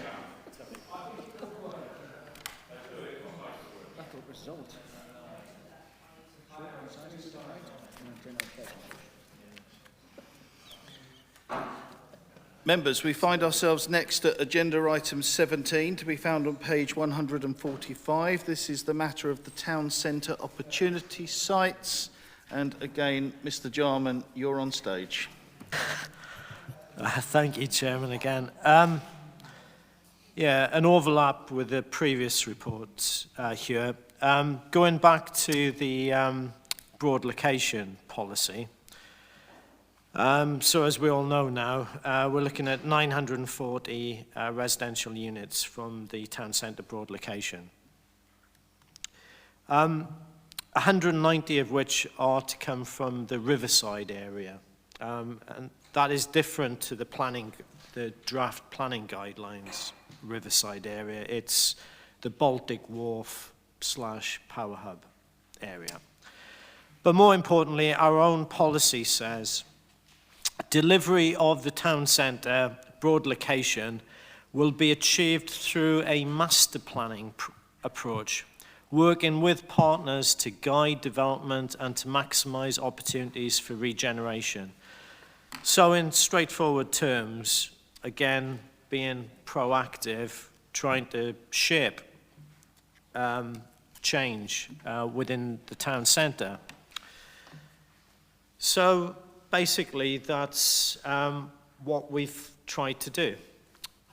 So just very quickly, the 5 planning guidelines, obviously in draft, they all contain a vision statement. They all contain objectives for the various sites. So what is the role of these planning guidelines? I come back to the rest of the content. And a few councillors have asked me precisely what is the role. They wouldn't be supplementary planning documents. They haven't got that status at all. In terms of policy league table, the sort of like Premier division is the actual local plan itself. Then below that, and sometimes the two overlap, it's a development plan document. And then the last tranche in the policy league, as it was, would be supplementary planning documents, like the one that Mark Edgerton is going to present tonight on affordable and local needs housing. This is separate to that. This is what's called a material consideration.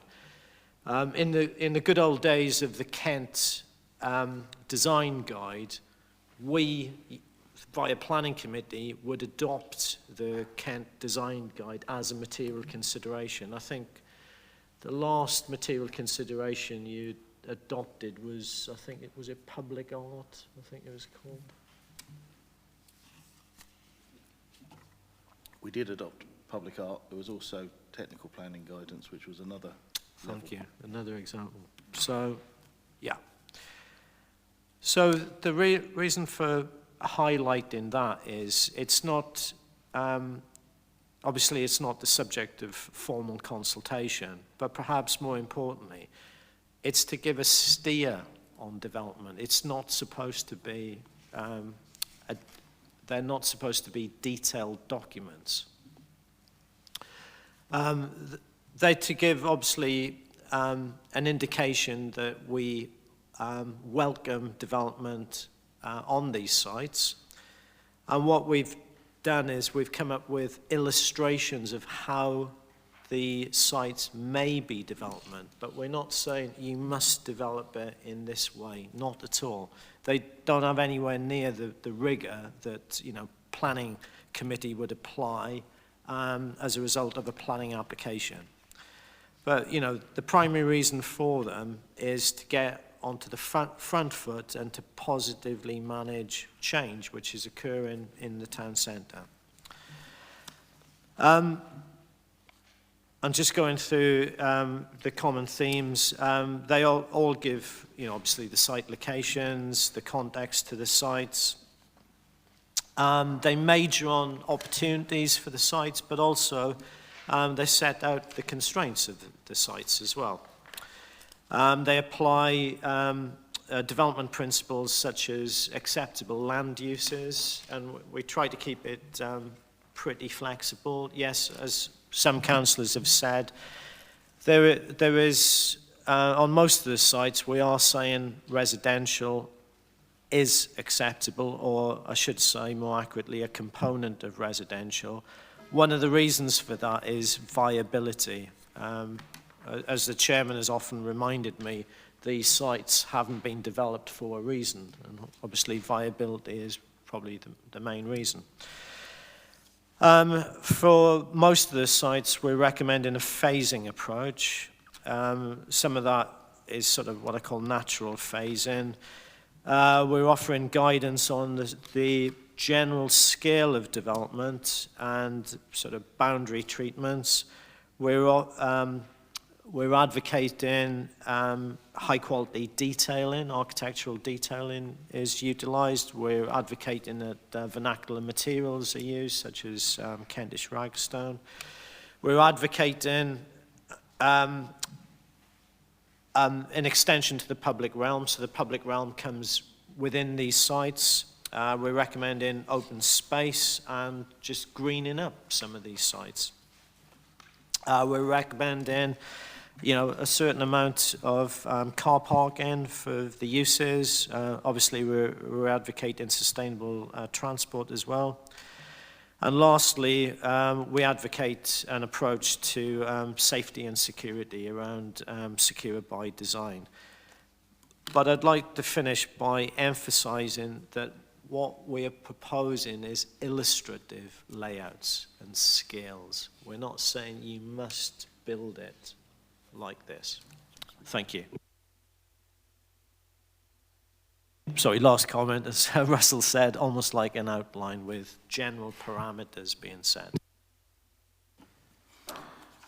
Councillor Clark, would you like to go first? No, I've done the same thing again. Visiting member, Councillor Pearl, and then we'll come back to you, Councillor Clark.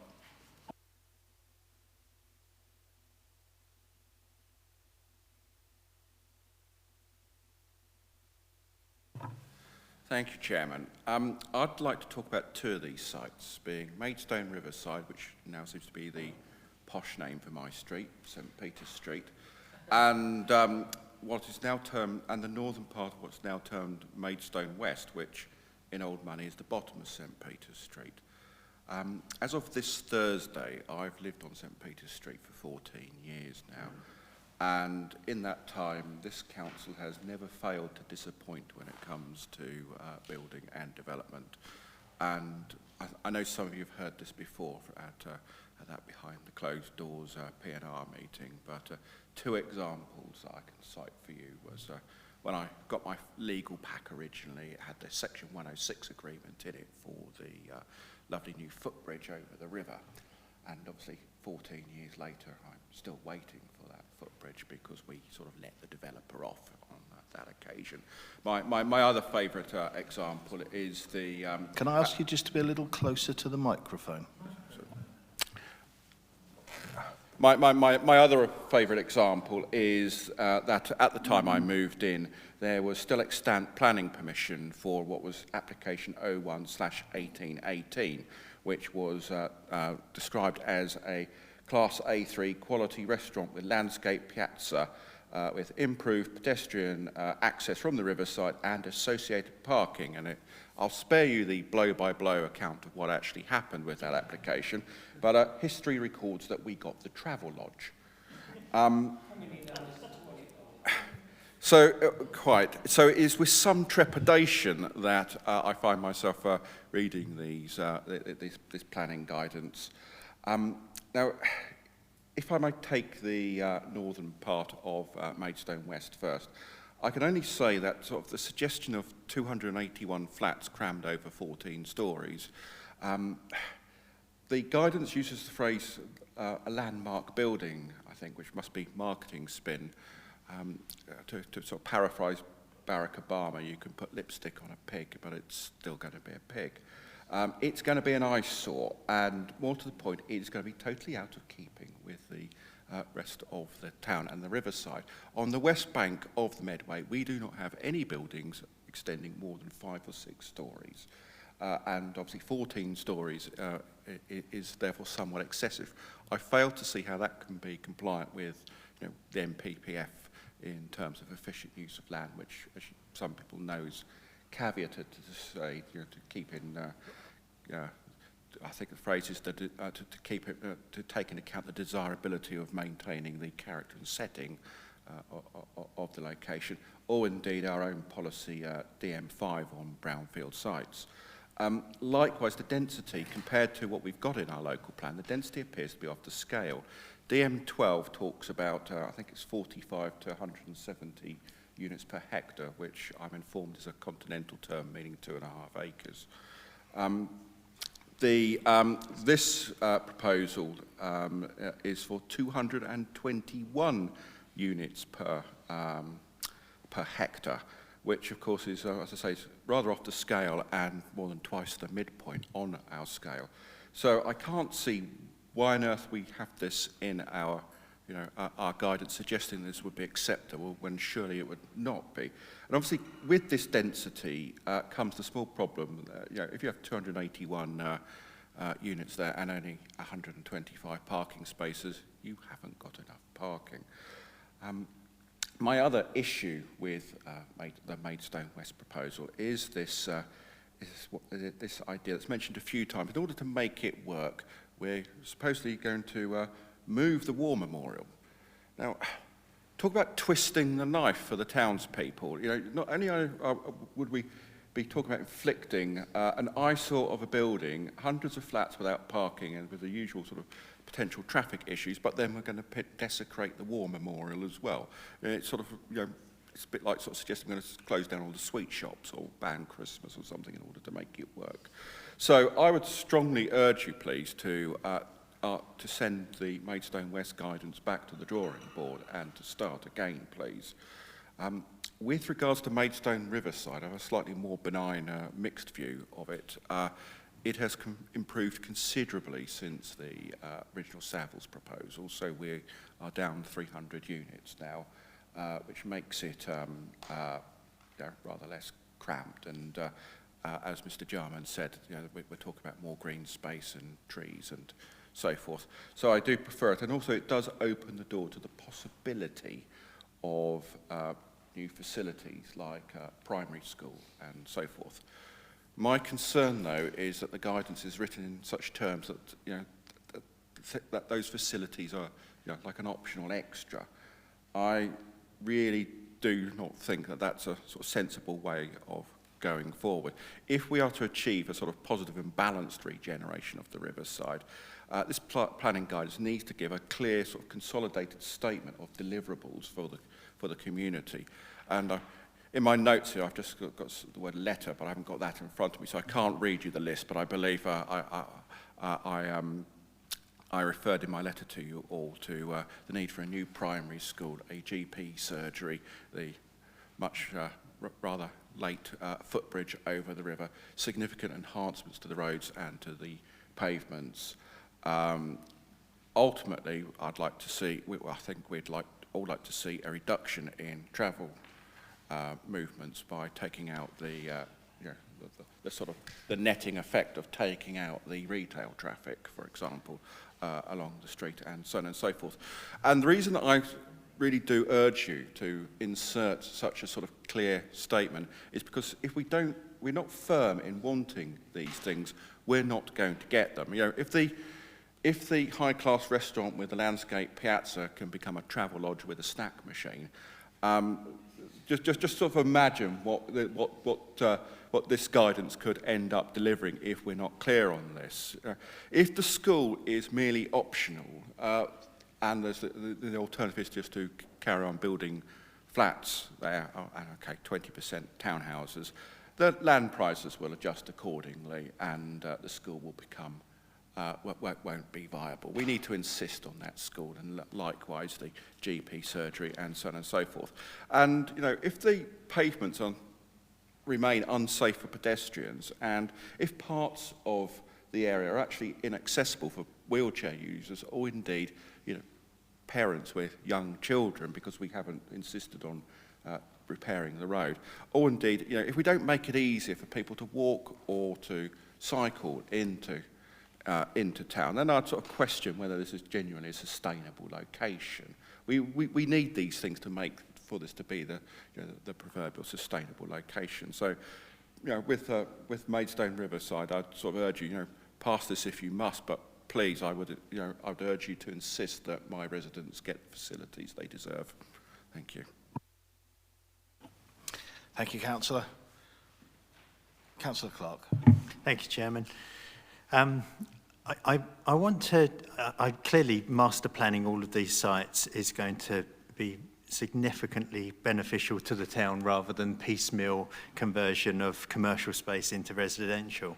And I'm actually mindful of the sort of early days talk of Langley Park when we were talking about sort of park and ride, school, commercial, residential, job sites, etc., as part of one big sort of package that would be master plan. So I would very much like to see a school. There needs to be a school provision given just the quantity of housing, medical facilities. We talk about retail, but I do notice through the document that there's some shoulds and sort of soft words around the retail. So I'd really want to reinforce the fact that we don't lose that to residential and find ourselves with a big mass of housing. In terms of the, if you go to point 4.3.2, there's an indicative view of what was the Safeway and Do It All site, which is now Matalan. Just sort of, I know I don't want to get into planning matters, but if I look at that, the sort of concern at this very early stage is that we're sort of blocking off the river. And the one thing I'm not that keen about, I'm not that keen on the Fremlins Walk, is that we've got quite a good view of the Fremlins Walk along Earl Street and moving into it from Week Street. But the Royal Engineers Way is it's a very hard edge to the river. I wonder if we were to flip that over and we were to consider that maybe the river to be more like a heritage asset, where we would give some sort of space for the river, we could almost have the sort of landscaping opening out to the river rather than having this sort of really sharp built form. I'd like to see some. Absolutely. I mean, I'm thinking even in a smaller scale, when we did the Millwood Home scheme, we let Buckingham Farmhouse have that sort of space in front of it. I think we should do that for the river. And I think across the road in Hart Street, there's a similar, on the other page there, we've got a similar hard edge. I think we could open that up and it would combine with the McDonald's parking space. I know it's a hard standing, but it would just give a bit more space there along the river. I'd also like to think about the possibility of even getting rid of the St. Peter Street edge of the river and maybe redirecting that to the west of the site. So you could almost come out of Maidstone West and have that diverted across. Then you could have a much better, a much softer, better landscape scheme on the edge of the river, and you would still have access across. And it's businesses that you'll be bordering. So I think I'd like to see that sort of ambition as we go through the detailed plans. In terms of the new bridge, it would be great to have a new bridge, but one thing that I'd suggested when we were talking about the gyratory view in meetings with officers at KCC, I'd heard that there's actually quite a good return on investment for hanging a bridge, a pedestrian bridge, from an existing structure. So it may be that the funds won't be there for a new bridge. I'd like to think there would be, but I'd like the opportunity to at least consider maybe hanging a separate pedestrian walkway off of the St. Peter's Bridge, and then you've separated that sort of bike path and the walking path from the existing traffic. You also give the ability to widen that bridge for traffic and keep it separate from pedestrians. I mentioned about the various infrastructure. Given the proximity between the barracks and the Maidstone West, and again, going back to this possibility of linking them, I do think that we should have provision here as some sort of bus terminus or some sort of way that we can integrate the bus movements to this general area of town. And in terms of I mean, my overall feel, I moved to Kingston. I studied at Kingston in the 80s, and I moved there at a time when the River Thames was actually quite neglected. There were a number of different sort of crushed rock parking places along the Hogs Mill, and at the time, Kingston High Street went straight over Kingston Bridge, so you had this three-lane highway right through the centre of Kingston that separated the Bentons from the Apple Market. And I thought at the time that they had very similar challenges to Maidstone, but at that time they pedestrianised the high street, they moved the traffic around and built a John Lewis, and they really opened up the river path there. And I think that would be a really good model to look at, because I've sort of saw two towns that had similar sort of challenges, and I really have seen massive sort of movement in Kingston, and I think we could achieve much of that in Maidstone if we're ambitious. Can I ask a quick question, Councillor Clark? Had you fed those concepts back at earlier stages of the evolution of this document? I feel that we're still at a very high level. I don't think that we've sort of drilled down to that level at this point. Maybe officers can give feedback on that. I take on board what the chairman's saying. They're meant, I wouldn't really call it high level. They're supposed to be flexible documents, because at the end of the day, a developer will see a certain layout. More to the point, as the chairman was alluding to, I think this has been going on now for, I think, close to 18 months. What I'm conscious, being at the coalface here, is on two of the sites, which I'm not going to specify, looking at Paul as well, we've already had pre-application discussions. Developers obviously don't wait around. And certainly, I think we all agree that we want to see something on these sites, but it's got to be of the right quality, with the right infrastructure. Having some agreed planning guidelines just strengthens our position as officers in getting decent quality and getting the right infrastructure. If you're concluded, Councillor Clark, Councillor English? I'm not entirely sure that I'm any clearer after that comment from Mr. Jarman. And to make it clear, I have made quite vigorous representations, very vigorous at one point. I threatened to walk out of a meeting. I was halfway out the door with my coat on because I was in such vigorous discussion with the officers. I take your point, the documents have to be fair, reasonably flexible, but they mustn't be in turn so weak that anything can happen. Similarly, I'm not quite sure what we're doing. Are we discussing every single document all at the same time, or are we taking these one at a time, or what? And if we have comments on them, what's happening to those comments? if you see what I mean. Are we going to get a revised... To give some guidance to perhaps how this debate needs to run, I think we do need to look at the principles of this document without the specifics first of all. I think that if we're going to get into some very fine detail, perhaps as Councillor That's why I'm asking the question. I don't believe in a committee forum such as this that's achievable within sensible time limits. What I would say is another iteration of what workshops. I would say is I think personally that the Gala bingo site and the Granada House site are relatively unproblematic, and we can probably sign off on those. I think the issue on, apart from the point that was made by Councillor Clark about the setback on the southern part of the Maidstone West site, is relatively unproblematic. Moat Road, there are two issues, literally only two issues.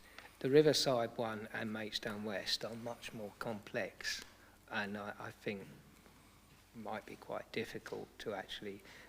I know this is a sort of cut.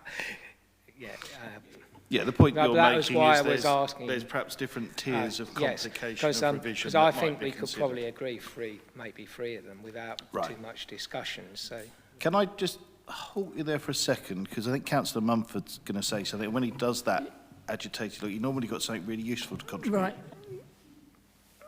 Hear my proposal out. I've tried it on a couple of people and they agree. My local plan is 325 pages. My agenda tonight is something like 413 pages. This is larger than the local plan, what we've been looking at. Now, just hear me out.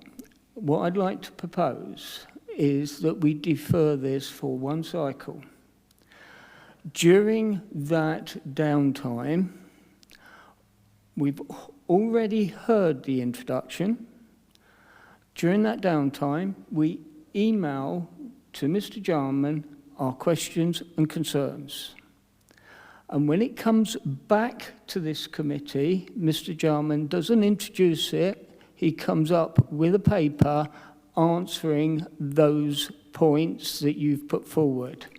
Then we will reduce the debate time, disagreements. We will make sure that everybody's had time to think about it and get their points across, and nothing will be missed. Because at the moment, I think Councillor Clark has put through a lot of good ideas that I saw Mr. Jarman nodding to, which will be a major amendment, and we will be here all night trying to come up with a motion. So my motion is we defer this.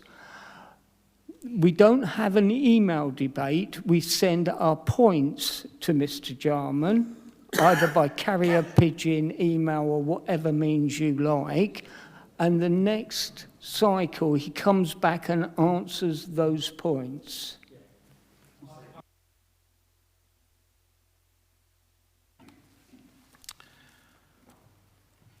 It's worth a try. I think, as was said, this has been going on for 18 months. I think there were 2 all-member workshops, various meetings of ward members, various meetings of chairs of planning, chairs of this committee, and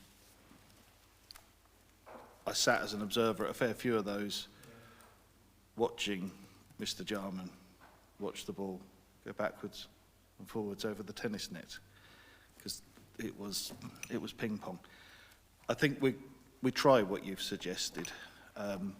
Absolutely no harm in that. In considering the principle of what we're doing here,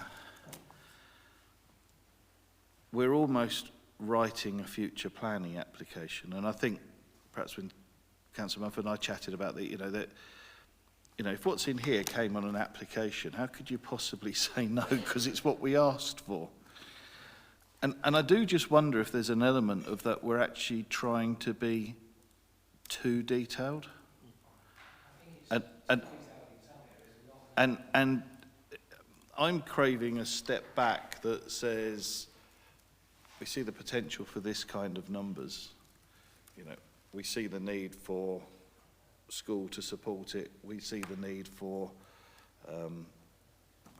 the style of construction to fit in with the vernacular. You know, it's a very broad terms, but the moment you start putting an illustration down, you know, it's cut and paste into the planning application. And I think the course that we're on perhaps goes into further detail, and you'll never get two opinions the same on the detail. And I'm craving a step back of actually a bit more broad brushstroke to it. But I'm more than happy that we trial what Councillor Mumford is saying.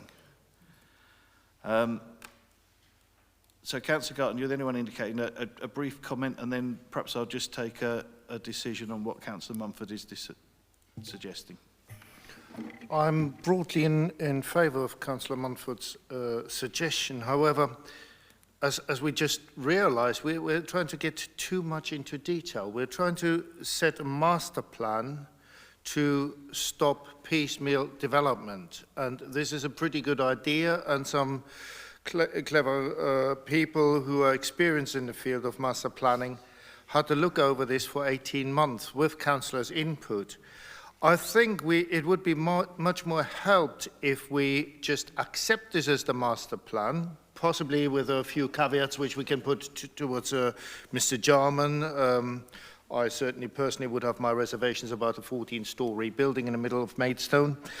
But generally, I think this whole plan needs sort of like a boilerplate clause, something along the lines of, although this is our master plan, we do still encourage alternative designs with substantial imaginative forethought if that should come up, so that we are not ruling that out if some wonderful world-class architect comes suddenly with a brilliant idea.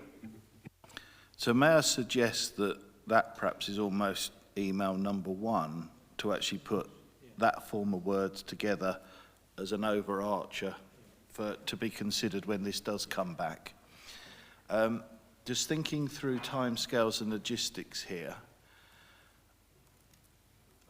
we might want a couple of weeks to get these thoughts to Mr. Jarman. He's going to need a bit of time to just flesh them out, and then there's a publishing deadline for the report, which knocks you back to 3 weeks anyway. I think you're probably 2 committee cycles for the earliest. So rather than that being prescriptive, if you can leave that to Chair and Vice Chair's agenda setting, but we just need, and I think what we do need to say is that the substantial suggestions need to be received within 2 weeks of tonight. Yes?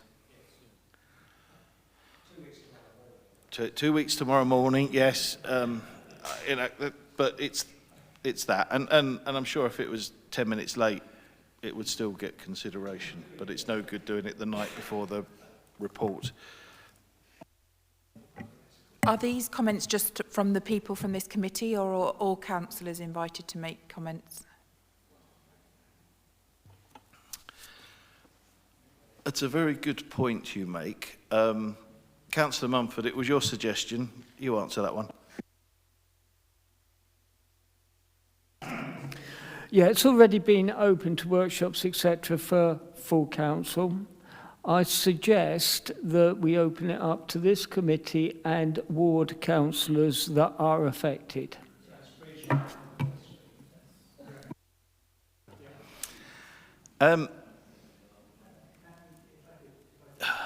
Perhaps if members outside of the members mentioned, which I agree with, perhaps they can just raise it through anyone that's part of that group, because we all work with our teams. I think I'm sort of in the track where Councillor Clark is. I think it should be just members of this committee, but actually take soundings via our groups and funnel it in that way. Because you know, people that are outside of this debate,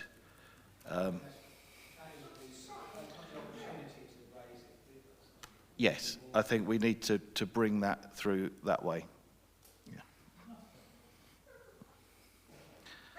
I'm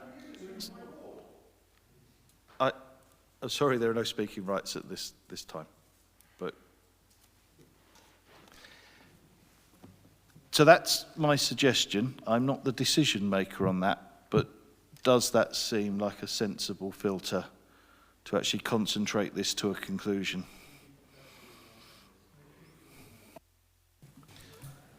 I'm quite happy that we channel the comments of our groups through ourselves. So we advertise this through our groups and we channel those points through. It's just another... Councillor Atkinson. Yeah, I think I was just going to say, email Rob Jarman, but copy in the ward members and ask them if they got any further comments. Simple as that. I mean, how it's shared, whom you consult with, I think is entirely discretionary for everyone here. Yeah. But at the end of the day, whether we like it or not, we're the 9 that are principally tasked with this. It's been floating out there in the wider consultation for 18 months. We've got to see whether we can bring it together now or abandon it, quite frankly. That's where this leads to. Mr. Nash, you've got that captured sufficiently clearly? Yep. May I trouble you just to read it so that we can just deal with this? Yeah, certainly. So the wording that I've captured is that, number 1, members and substitute members of the Strategic Planning and Infrastructure Committee communicate key points for consideration to the Head of Planning and Development by the 25th of September 2019. And number 2, that the Head of Planning and Development submit a report to the next appropriate Strategic Planning and Infrastructure Committee meeting addressing the points raised by members and substitute members of the Strategic Planning and Infrastructure Committee. Councillor Kimmon, sorry if I missed you again there. Yeah, it's all right. Mr. Nash is on the ball, and I wanted substitute members because I am a sub. Right. Those in, that's proposed, seconded by Clark. Those in favour? Unanimous, therefore carried.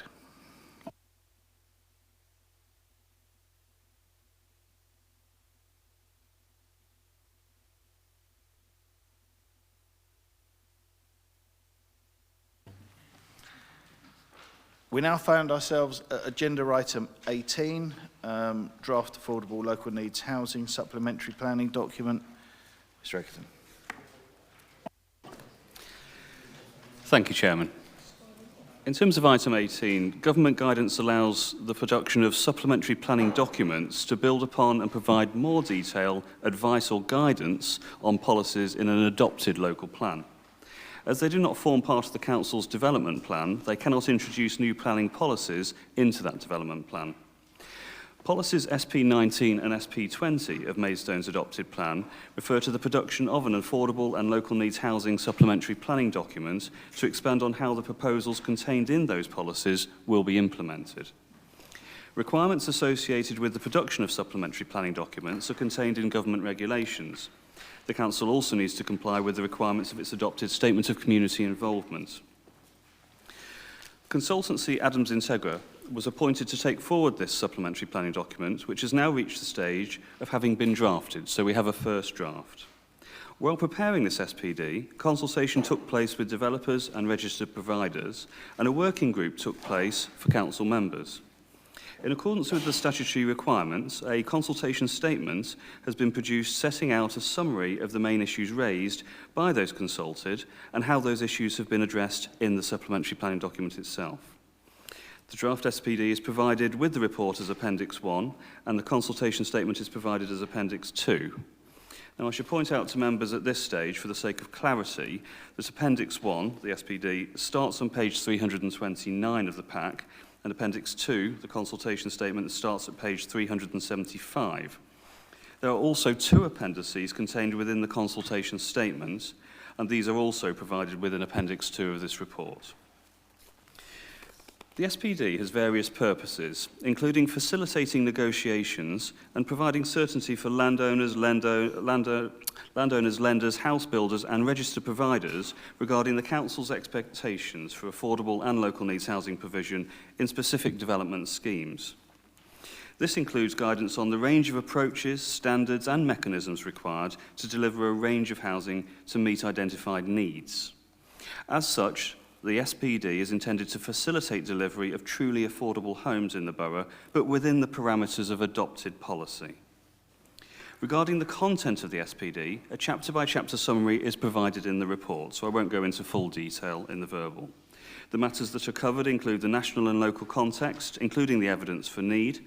The local requirements are set out, including the desire to bring forward truly affordable homes, including with a priority on provision of social rent housing. Individual site requirements are also set out, including the desire not to lose affordable units when occupiers move out. Specific requirements for housing for the elderly, including extra care, older persons and specialist housing, are set out. Transfer values are provided, and the presumption that the provision of affordable housing should be on-site is also made clear. Another matter that is clarified is the approach to viability, including that paying too much for land is not justification to underprovide affordable housing. The report seeks authority to undertake consultation on this draft version of the SPD, which will be accompanied by the consultation statement for a 6-week period. The methods of consultation will be in accordance with the requirements of the regulations set by government and the statement of community involvement, and therefore include making the documents available at the Lincoln libraries, publishing the documents on the website, notifying those on our consultation database, publishing a public notice and notifications via Facebook and Twitter. And so just to conclude, the report makes the following recommendations to this committee. The draft Affordable and Local Needs Housing Supplementary Planning Document and accompanying consultation statement be agreed for public consultation, and that delegated authority be granted to the Head of Planning and Development to finalise the document for publication. Thank you very much. Thank you for your introduction. Councillor Garton.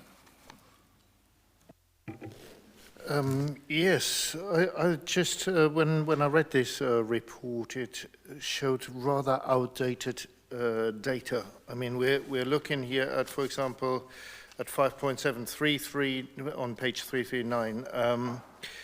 The lower quartile property prices for purchase in 2013 was around £85,000 for one-bed dwelling. Now, that figure is totally out of date. Is there any chance that we could get more up-to-date figures there? Because I would love to buy a property for 86,000. I would in the market for 3 of them at that price. Certainly worries me too, that one, the validity of the relatively old evidence. Your thoughts on that, Mr. Edgerton? Thank you, Chairman. Yes, we have, of course, just produced a first draft of this document, and I think it introduces, the points made by Mr. Garton introduce a really quite important concept. The current policies in the adopted local plan are based on a strategic housing market assessment, and that is a document that is getting longer in the tooth now. It dates back to 2014 originally, although there was an addendum. And that has informed those policies in the adopted plan. On the one hand, we are required to produce this supplementary planning document having regard to the adopted local plan policies. And what will happen with the local plan review is that a process will be undertaken where we undertake a new strategic housing market assessment. We understand the very latest up-to-date figures, and we compare the requirements of need and the headline figures, such as the overall amount of need that is necessary, with other considerations, such as viability, for example, and they will influence the amount of affordable housing and the matters which are set out in future local plan review policies. On the other hand, though, we are actually undertaking work as we speak on a new strategic housing market assessment. And whilst the headline data must be considered fully against matters such as other policy requirements in a local plan review and must be considered against future viability assessments, there could be a case to say that some of the more detailed matters, and I may refer to, say, bedroom sizes and that sort of thing, we often use directly from such a document, from such a strategic housing market assessment. So My advice to members is that, on the one hand, if we are to just go with the headline information, the headline data, the proportion of affordable housing required in a development, we should wait until the local plan review and not just wait for a new strategic housing market assessment to be produced. But if we're to go into some of the detail that is provided, some of the, what I would refer to as secondary information contained in the strategic housing market assessment, such as bedroom sizes and that sort of thing, and maybe some of the matters which are referred to by Councillor Garton, it may well be that the forthcoming version actually provides us with the more up-to-date data. And I appreciate that's quite a long-winded explanation, but I think there is a balance which can be struck there. So I'll start for 10 with that one. I'm grateful that you spared us references to North Korean economic theory that you normally include in such speeches. I hope you all got that.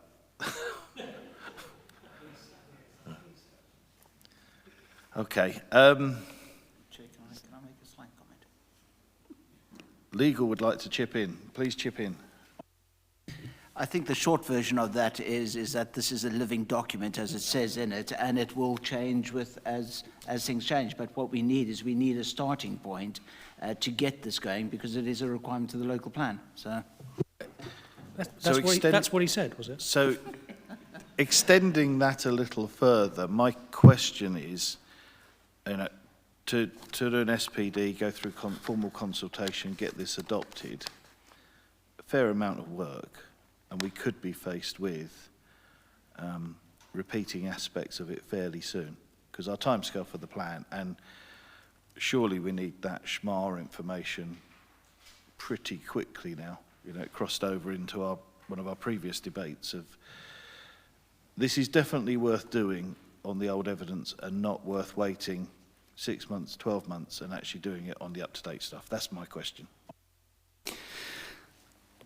I'll try and answer this a little bit more succinctly and briefly. Headline figures like affordable housing need, requirements in new developments, they are something which have to be considered with viability evidence as well. They have to be taken in the round, and they should be produced through a local plan review. That's not due to be adopted until at least April 2022, so we're talking a very long time off. We can't just take one piece of evidence, the strategic housing market assessment, in isolation before then and say we're going to use that regardless of the other implications and costs. Quick response from Councillor Garton, and I shall continue around the room. I see all these technical points, but we're talking tonight whether this should go to public consultations or we not. And I think if I'm a member of public and I'm downloading this document and I'm asked for my opinion and I see data being so much out of date, certainly we need some sort of a caveat and explanation, as we just had this evening on the front page of this document. That is my main concern, because otherwise the public will just think, what are they doing there? So the suggestion of an explanatory note to go alongside, I think that, yes. Councillor Atkinson. Thank you, Mr. Chairman. Yeah, talking about explanatory notes, on page 340, I mean, I'm not a statistician, but I know there is a difference between average and mean income, but I don't fully understand what that is. So maybe that needs an explanation as well, because the ordinary person wouldn't really understand that. I know I don't, and I'm pretty ordinary, but I don't fully understand that. And then going into a bit more detail, well, going before that, page 342, it says here that the market is the best judge. Well, I'm not sure that it is anymore. I think we should be actually putting targets in for so-called affordable housing, so we need to sort of be more specific. And then finally, on page 357, there's sort of standards being suggested here. Now, 10.21, we're talking about lifts. I mean, older people, if they're living in anything more than a one-storey building, they need a lift. So I would suggest that maybe any building above 1 story for old people should have a lift. That's the first thing. Then we were talking about car parking. I mean, car parking is never enough, as we all know, because it spills out onto surrounding areas. I mean, modal shift is a great idea. It's a bit like communism. It's a great theory, but doesn't seem to work in practice. So what I would suggest is that we put more emphasis on car clubs so that cars can be shared amongst the local residents, and also all buildings, I think, especially following the Grenfell disaster, should be sprinklered.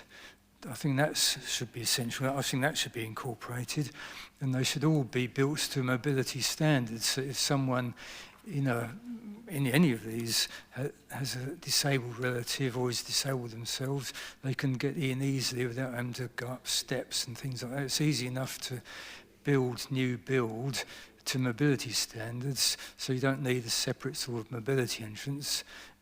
And the steps separately, just have the one entrance suitable for all abilities. So those are sorts of things I'd like to see incorporated into this as well. Thank you. What you've just said has actually been really useful in reminding me about that workshop we had on this. Because I do know specifically average and mean was queried at that time. But there was also quite a big debate about a principle which is contained here, where in the affordable housing policy document, we're setting standards or going in that direction. And I argued very strongly at that workshop that what we should have is a standard for all development, whether it be private, affordable, social. But what we're actually going to end up with is a higher standard for the affordable. You know, the extension of the suggestions you were just making, Councillor, and I just don't think that's the right approach. We should have a high standard and it should apply to private and affordable, and we shouldn't hive off certain aspects. And I know the point was made that certain social landlords have a minimum expectation, but the market knows that anyway. And we don't need to put it into a policy that actually trumps what we would expect for a private build. Councillor English. Well, rightly or wrongly, of course, under the Parker Morris standards, social housing did in this country have a higher standard for something like 60 years. Rightly or wrongly, I just observed there is a precedent for it. So, having said that, there are precedents for all sorts of things. This is a draft, so it can still be sorted out, but I have to say that just for a few observations, page 333, it says the borough is relatively prosperous. What it fails to observe is that we have a number of wards in this town that are amongst the 10% most deprived in the UK, including my own. And so there is a lot of, shall we say, lumpiness around. To go on to make another observation, page 343, there is a policy on gypsies and traveller site allocations, which doesn't say very much really about, and I'm totally unclear as to the way that's worded, whether it's talking about affordable housing for gypsies, which it should be, on travellers, which I suppose it should be in a document like this, or not, because it doesn't really say anything. So I'd like it to be clarified as to what that actually means, because quite clearly at the moment, as we've seen through various planning decisions, this council has a problem with rented accommodation or affordable accommodation of any type for gypsies and travellers, which is why one of the reasons we lose a number of appeals. So I really do think that needs clarifying at the very least as to what that means, and if it doesn't mean that we're addressing that particular issue, I think we should be, because of leaving aside anything else, we are not treating the two communities currently on a level playing field. A general observation, affordable housing, all I would say is that I think wherever we're going with this, we need to maximise the social housing we get. And frankly, talking about affordable housing as something that's at 20% discount to market rates, come on. Some people who are property developers or members of certain political parties, and not just the government but other political parties too, may live in a sort of cloud cuckoo land that thinks that's affordable. But frankly, it's not. So let's stop fooling ourselves and let's try and do what we can to de-emphasise providing affordable housing that isn't affordable housing by any name, any qualification whatsoever, and do what we can to encourage, whether it's through this paper or other means, to actually provide social housing that people can actually afford to blooming live in. And beyond that, I would say I've got lots of points of detail, but this is a draft document, and I shall leave my other points to that process. I think that we can publish this subject to some clarifications.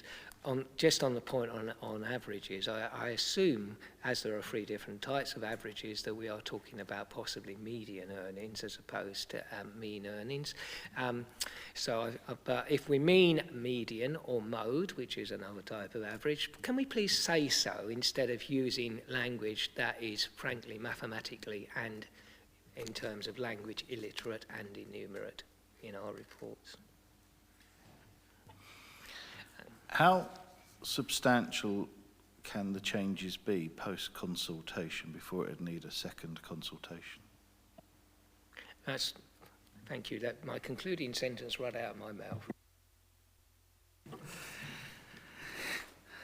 Thank you, Chairman. Thank you, Councillor English. We, of course, are obliged to consider and will consider all comments received as part of the consultation. If that means that the document does vary quite significantly, as long as that is in response to the representations made, that's absolutely fine. So there is quite a bit of scope here. This is the first draft, and obviously the aim will be to get a document which is representative and meets our aspirations.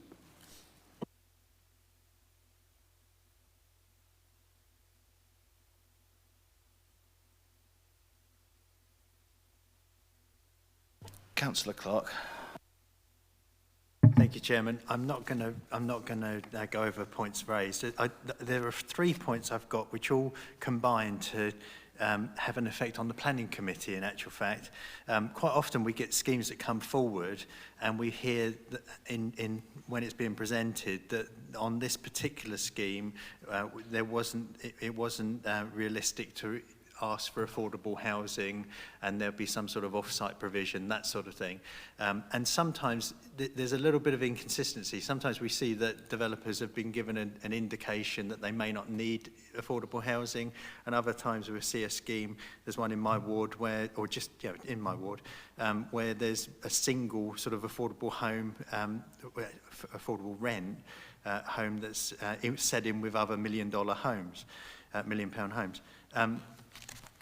My point, 4.18, 7.8, and policy DM3, item 3, rural exception sites. It says here a proportion of market homes may be allowed on the site. So this is where we're bringing forward a rural site for to support communities in the rural area. I.e. not market value homes, but it does say a proportion of market homes may be allowed on the site at the local planning authority's discretion, for example, when essential to enable the delivery of affordable units without grant funding.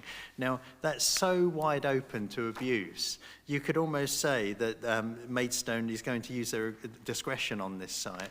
I really think that we should think about that word discretion and either tighten it up here or separately within planning guidance to members, explain what we should use as benchmarking to navigate that process.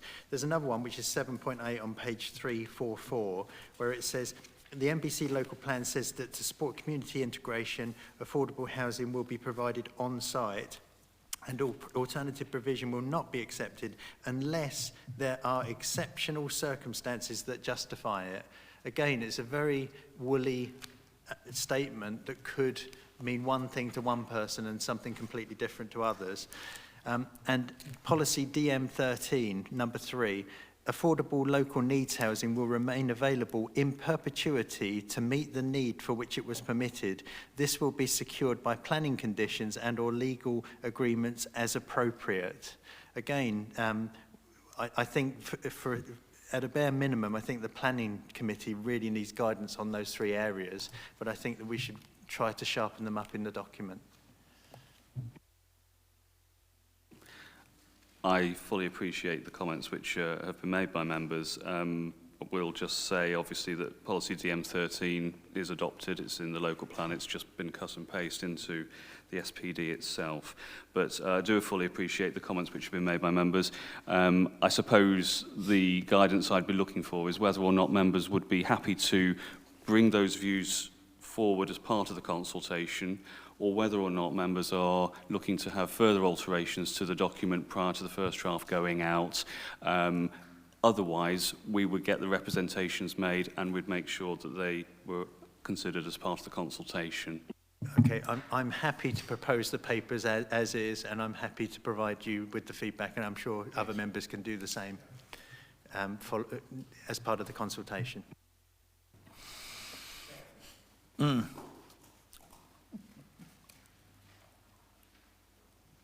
not convinced that earlier thoughts from the workshop were properly captured in bringing this back.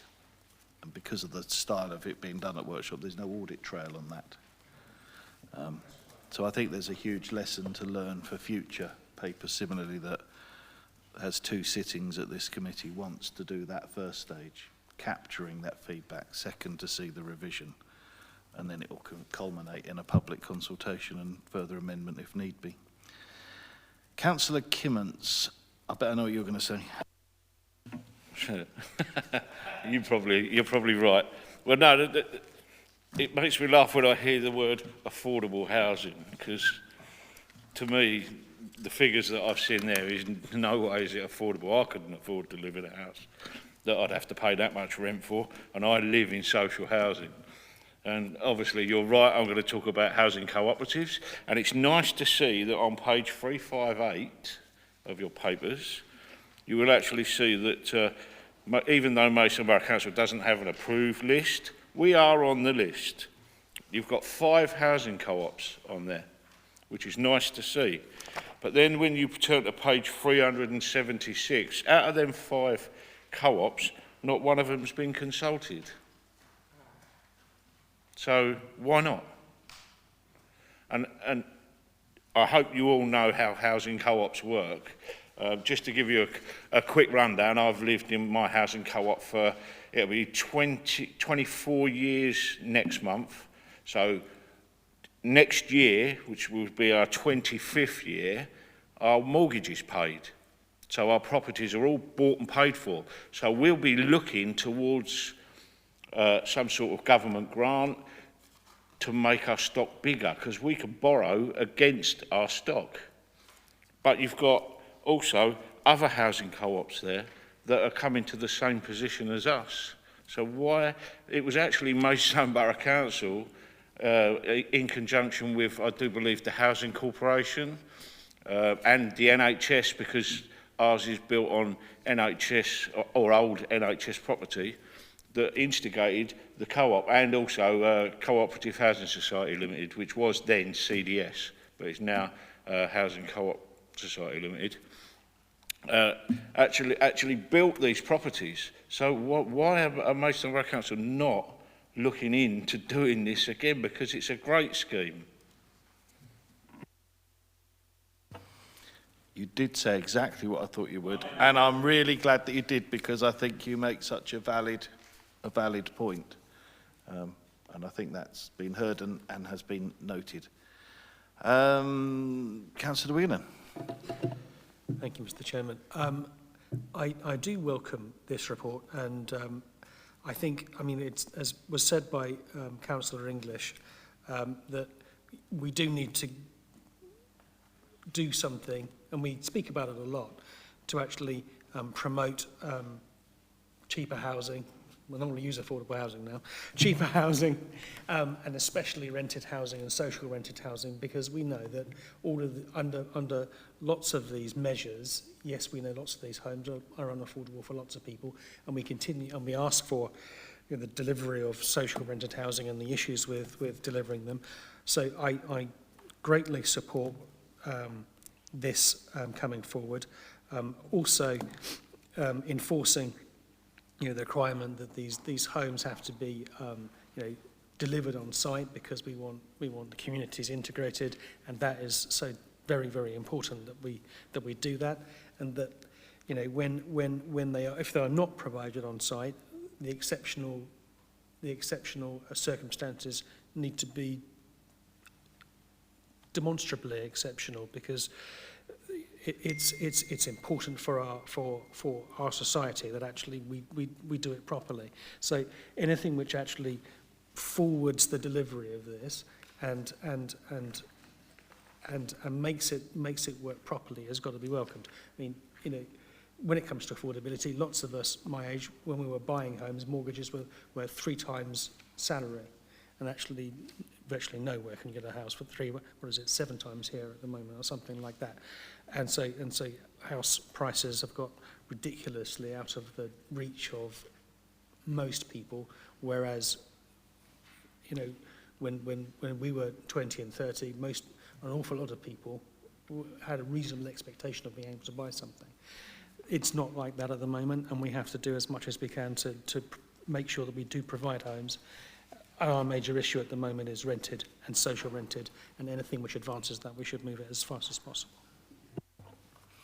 I think I broadly agree with that, and I think it is worth just saying once again at this committee, one of the problems with this is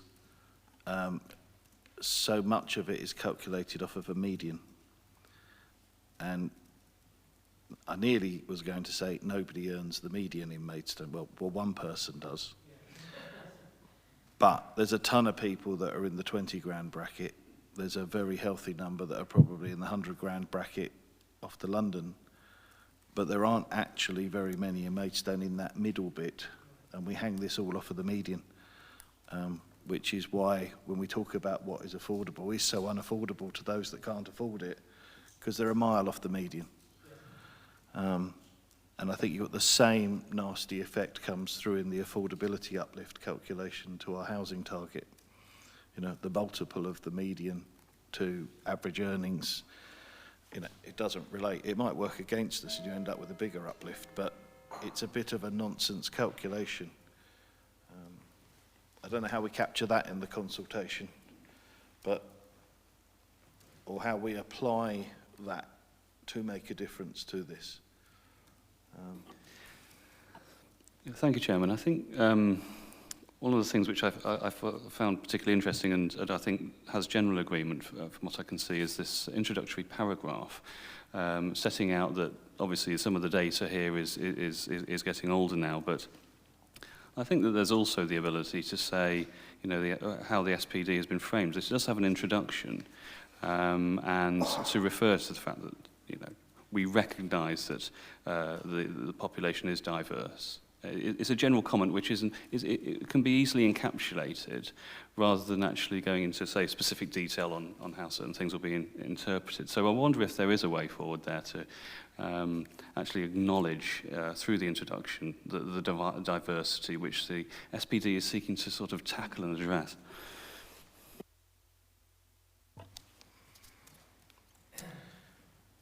Let's move this along then. Has anybody moved? I don't think they have. Yeah, so moved and seconded. That's part one of the recommendations that we're going to public consultation. Those in favour, please. Unanimous, therefore carried. There was a part two that I guess we should have actually taken first, which is the delegated authority for the head of planning to make tweaks. He's not here to speak, but they are just minor tweaks. There's nothing, yes, typographical and presentational, but not content changing. Yes. Chairman, yes. Right.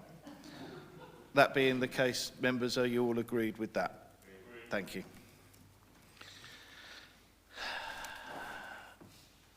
And next we're at agenda item 19. I do appreciate officers' patience for waiting this long to present. Mr. Robert Shaw, are you going to start us off? Conservation Area Work Programme. Thank you very much, Chairman. This report recommends a 2-year programme for the preparation of conservation area appraisals and management plans. A conservation area appraisal and management plan, just to quickly summarise, is recommended or required in national policy and guidance. And the purpose is to assess the significance of each conservation area and set out policies for its preservation and enhancement.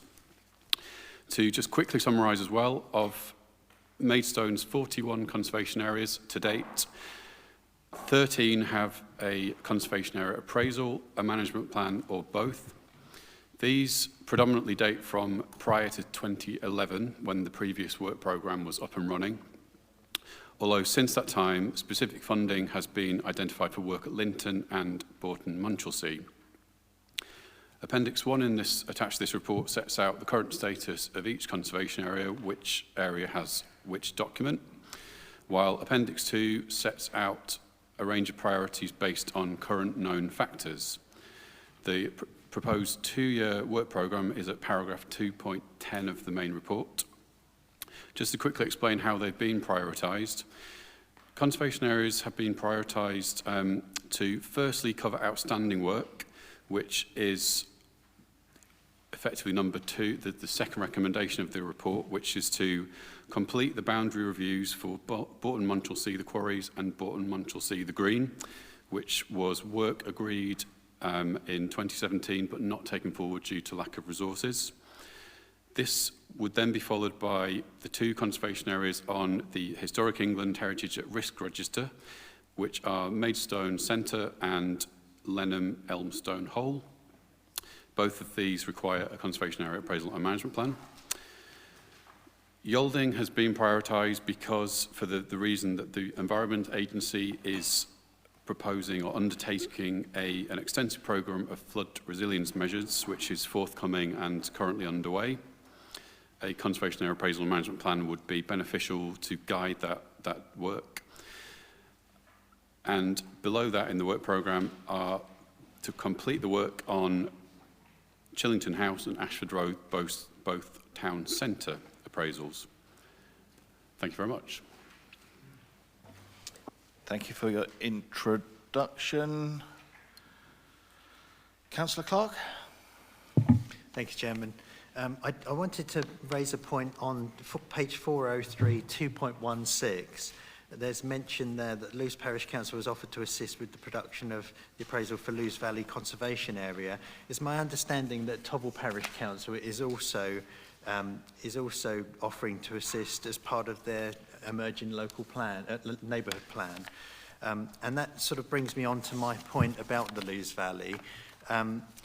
I do take the point 3.3 on page 404 that there will be a full-time conservation area officer and a part-time conservation area officer, and your focus is on 4 sites within the next 2 years.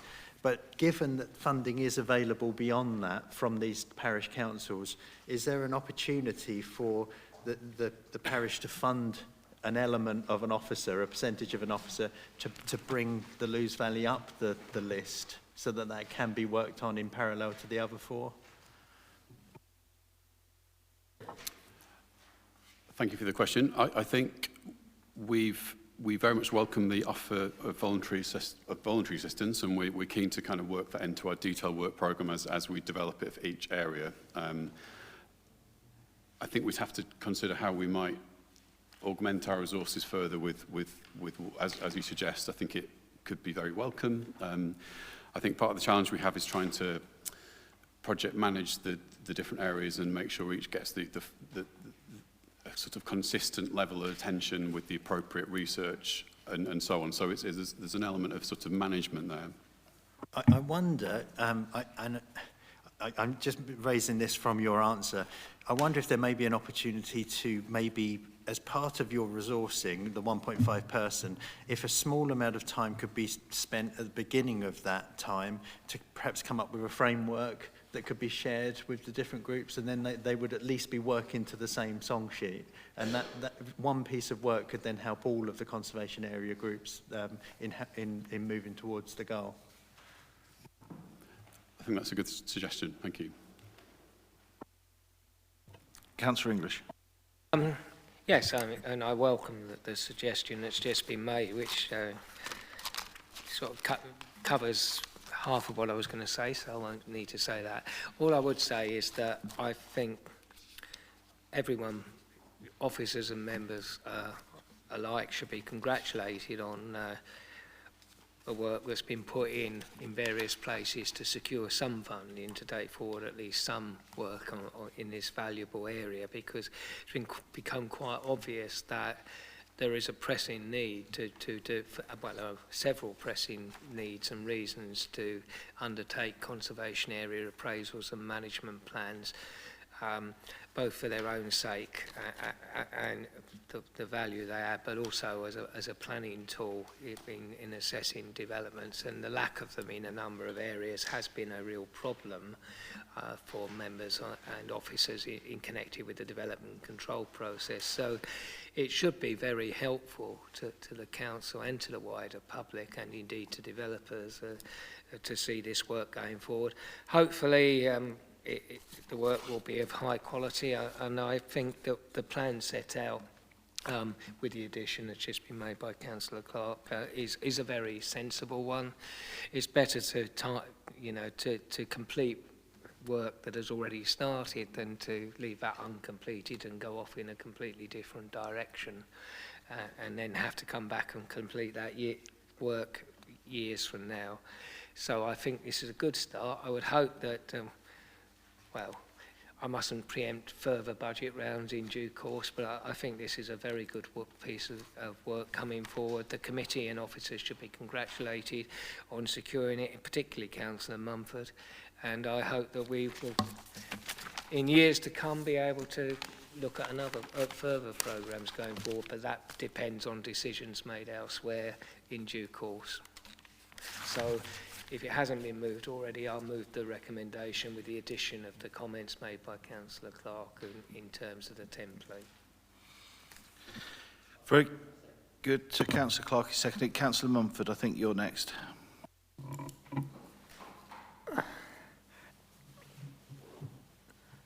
For the sake of not repeating Councillor English, but to clarify, when we get activities, whether it's planning, applications, etc., in a conservation area, we realise it's a conservation area, we then go to look for the appraisal, it's not there.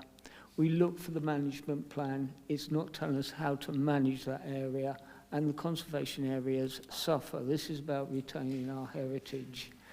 I was hoping that I would be able to propose this, but I'll happily second it, because the second part of the motion, I looked at the paper that I wrote asking for that, and I was 46 years old, and I have been badgering since I was 46 to see that number 2 recommendation there to come to fruition. 2 whole years, yeah, but I will second the motion. Both times we've been able to affect any movement on our conservation area, we have grabbed sort of wish money. This time it's came off for the business rates, and before I can't remember where we got it from. It has never appeared in our budget. And so that's something that we all need to concentrate on when we're looking at budgets. And I hope that you ask for the monies to carry on the conservation areas. Otherwise, they're left a little bit liable to being damaged.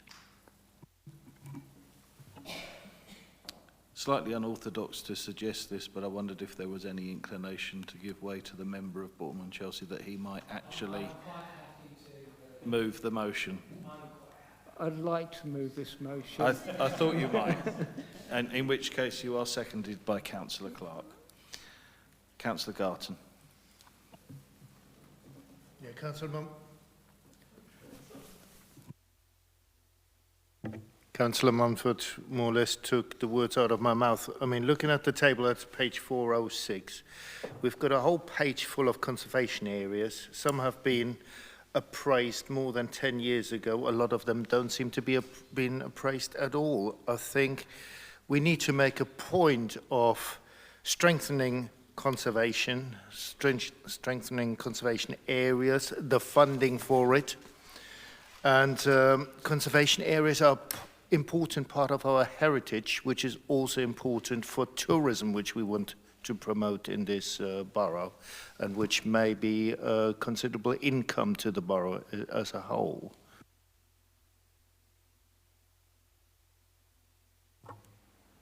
Thank you. They're very helpful comments. Okay. Yeah, Councillor De Wigan. Yeah, thank you very much. Yeah, I do welcome this, and I think this is great that we're actually getting some work done. Certainly, you know, my residents in Detling are one of the ones where we have an appraisal but no management plan, and so obviously they would be looking forward to hopefully having some progress on that as well. It's something which is regularly discussed, so I mean, I can only welcome what we have, and certainly it's excellent for Borden Monchelsea, and let's have more of this, please. Okay, so just a question from me about the prioritisation. We'd like them all done tomorrow, please. That's quite clear. There's justification for some of them being higher in the list relating to the flood resilience measures. I think that is quite seriously locking the stable door after the horse has bolted. Yalding's my own ward. If you look at the weekly planning list, you'll see an enormous number of applications going through flood mitigation improvements to individual properties, quite often with losing my words, but the listed buildings consent alongside it, because a lot of them are sensitive properties. You know, that's happening, has been, there's dozens and dozens of those going through. So to give those priority now is perhaps a little too late, and I do wonder if that invites the opportunity for anything that hasn't happened yet further down the list to actually come up to a more meaningful position. To declare myself more fully, the member for Langley and Sutton Valence actually made an agenda request some time ago about an extension to a conservation area, a logical one, a fairly small one. We didn't actually end up pursuing that as an individual agenda item because we knew that in essence it would be contained within this now. But what I'm actually just saying is I wonder whether we're in total agreement of the prioritisation sequence here for the reason that I've actually just given, or whether there's any scope, or whether we can even just leave it to officers. Could you look at that just once more and evaluate how much resource will go into those areas where the rationale has already passed us by? Does that make sense? Yeah. Can I ask that that just be tacked on to the end of the motion? Yes, so let me just suggest to you what I think is going on the end, that officers are asked to consider opportunities to vary the priorities where events have overtaken them. That's crude wording, but I think that's in essence what we're saying. It just gives you that bit of scope. You're not bound by this, and if there is a chance to get something through, you can. So if that's the tack on the end, Mr. Nash, what do we actually have? Right, so we've got the two recommendations as per the papers, with the addition of early work be undertaken to issue guidance to interested parties who are able to assist in developing conservation plans. It should actually be in the actual conservation areas that are listed. So it's not just anyone, it could be parish councils or the ward councillors in those areas that are interested on that list. Would you suggest then impacted parties rather than interested parties? May I just simply suggest we don't need to restrict it? Yeah? We just want to move forward. Yes. At the end of the day, we want to give the opportunity of groups which are not in the priority to work alongside of the officers, and I think that actually we'll have quite a lot of resources that will be able to work to a framework, and that will actually be good work. That won't just be wasted work that's completely missing the point. So if officers, maybe if officers could do a framework, and maybe even possibly a briefing to parishes and the like, to say we're releasing this framework, this is how we are working to our conservation area goals. We're releasing this with guidance such that you can work in parallel on the conservation areas which aren't in the current priority. I think possibly let's not capture that detail, but perhaps at one of the regular parish liaison events, a 15-minute slot, just flagging that up might be a very useful communication. Just releasing the template, I think, would be extremely helpful, because I know for sure in Lewes Valley that would. If I can just focus this, so the wording as we had it, it's not restricting who it's available to. So are you content it has with to be that? it has to be a guidance. It has to be a framework document that will be in the template that you will use. Yes. And then that will be consistent. So we'll read it back once more. Right, so taking that on board, early work be undertaken to issue a framework to interested parties who are able to assist in developing conservation plans. Should actually mention template, I think. The template will be a framework following your own. Framework/template. Yeah, fine. I think we're all clear on that then. Councillor Mumford, did you want a final word? Looking at. Sorry, it's quite complex. So you're not asking for the simple tick box. It is a lot more complex than that.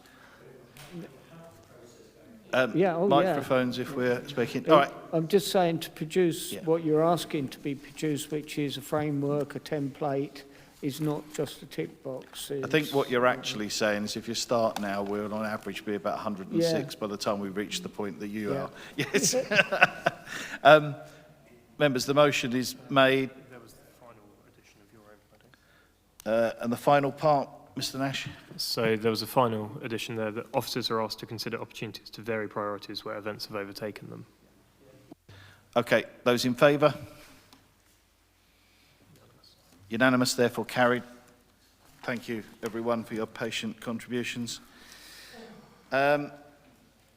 Small matter at item 20, nomination to outside bodies. Mr. Nash, I think you were just going to run this through. So very quickly, we've advertised an upcoming vacancy on an outside body that's attributable to this committee. One nomination was received, and the committee are asked to consider this nomination. I'm happy to propose as per the papers. Seconded by Councillor Wigadon. Those in favour? Those in favour? That is unanimous. But no, it's those against, those abstaining. So one abstention, the interested party, but carried. Thank you, everyone. A good evening's work. I declare the meeting closed. Right, no, so don't get back to there. All we've actually done is said, yeah, we'll go through it all again another day. Can I give you those to sign? Yes, can do that.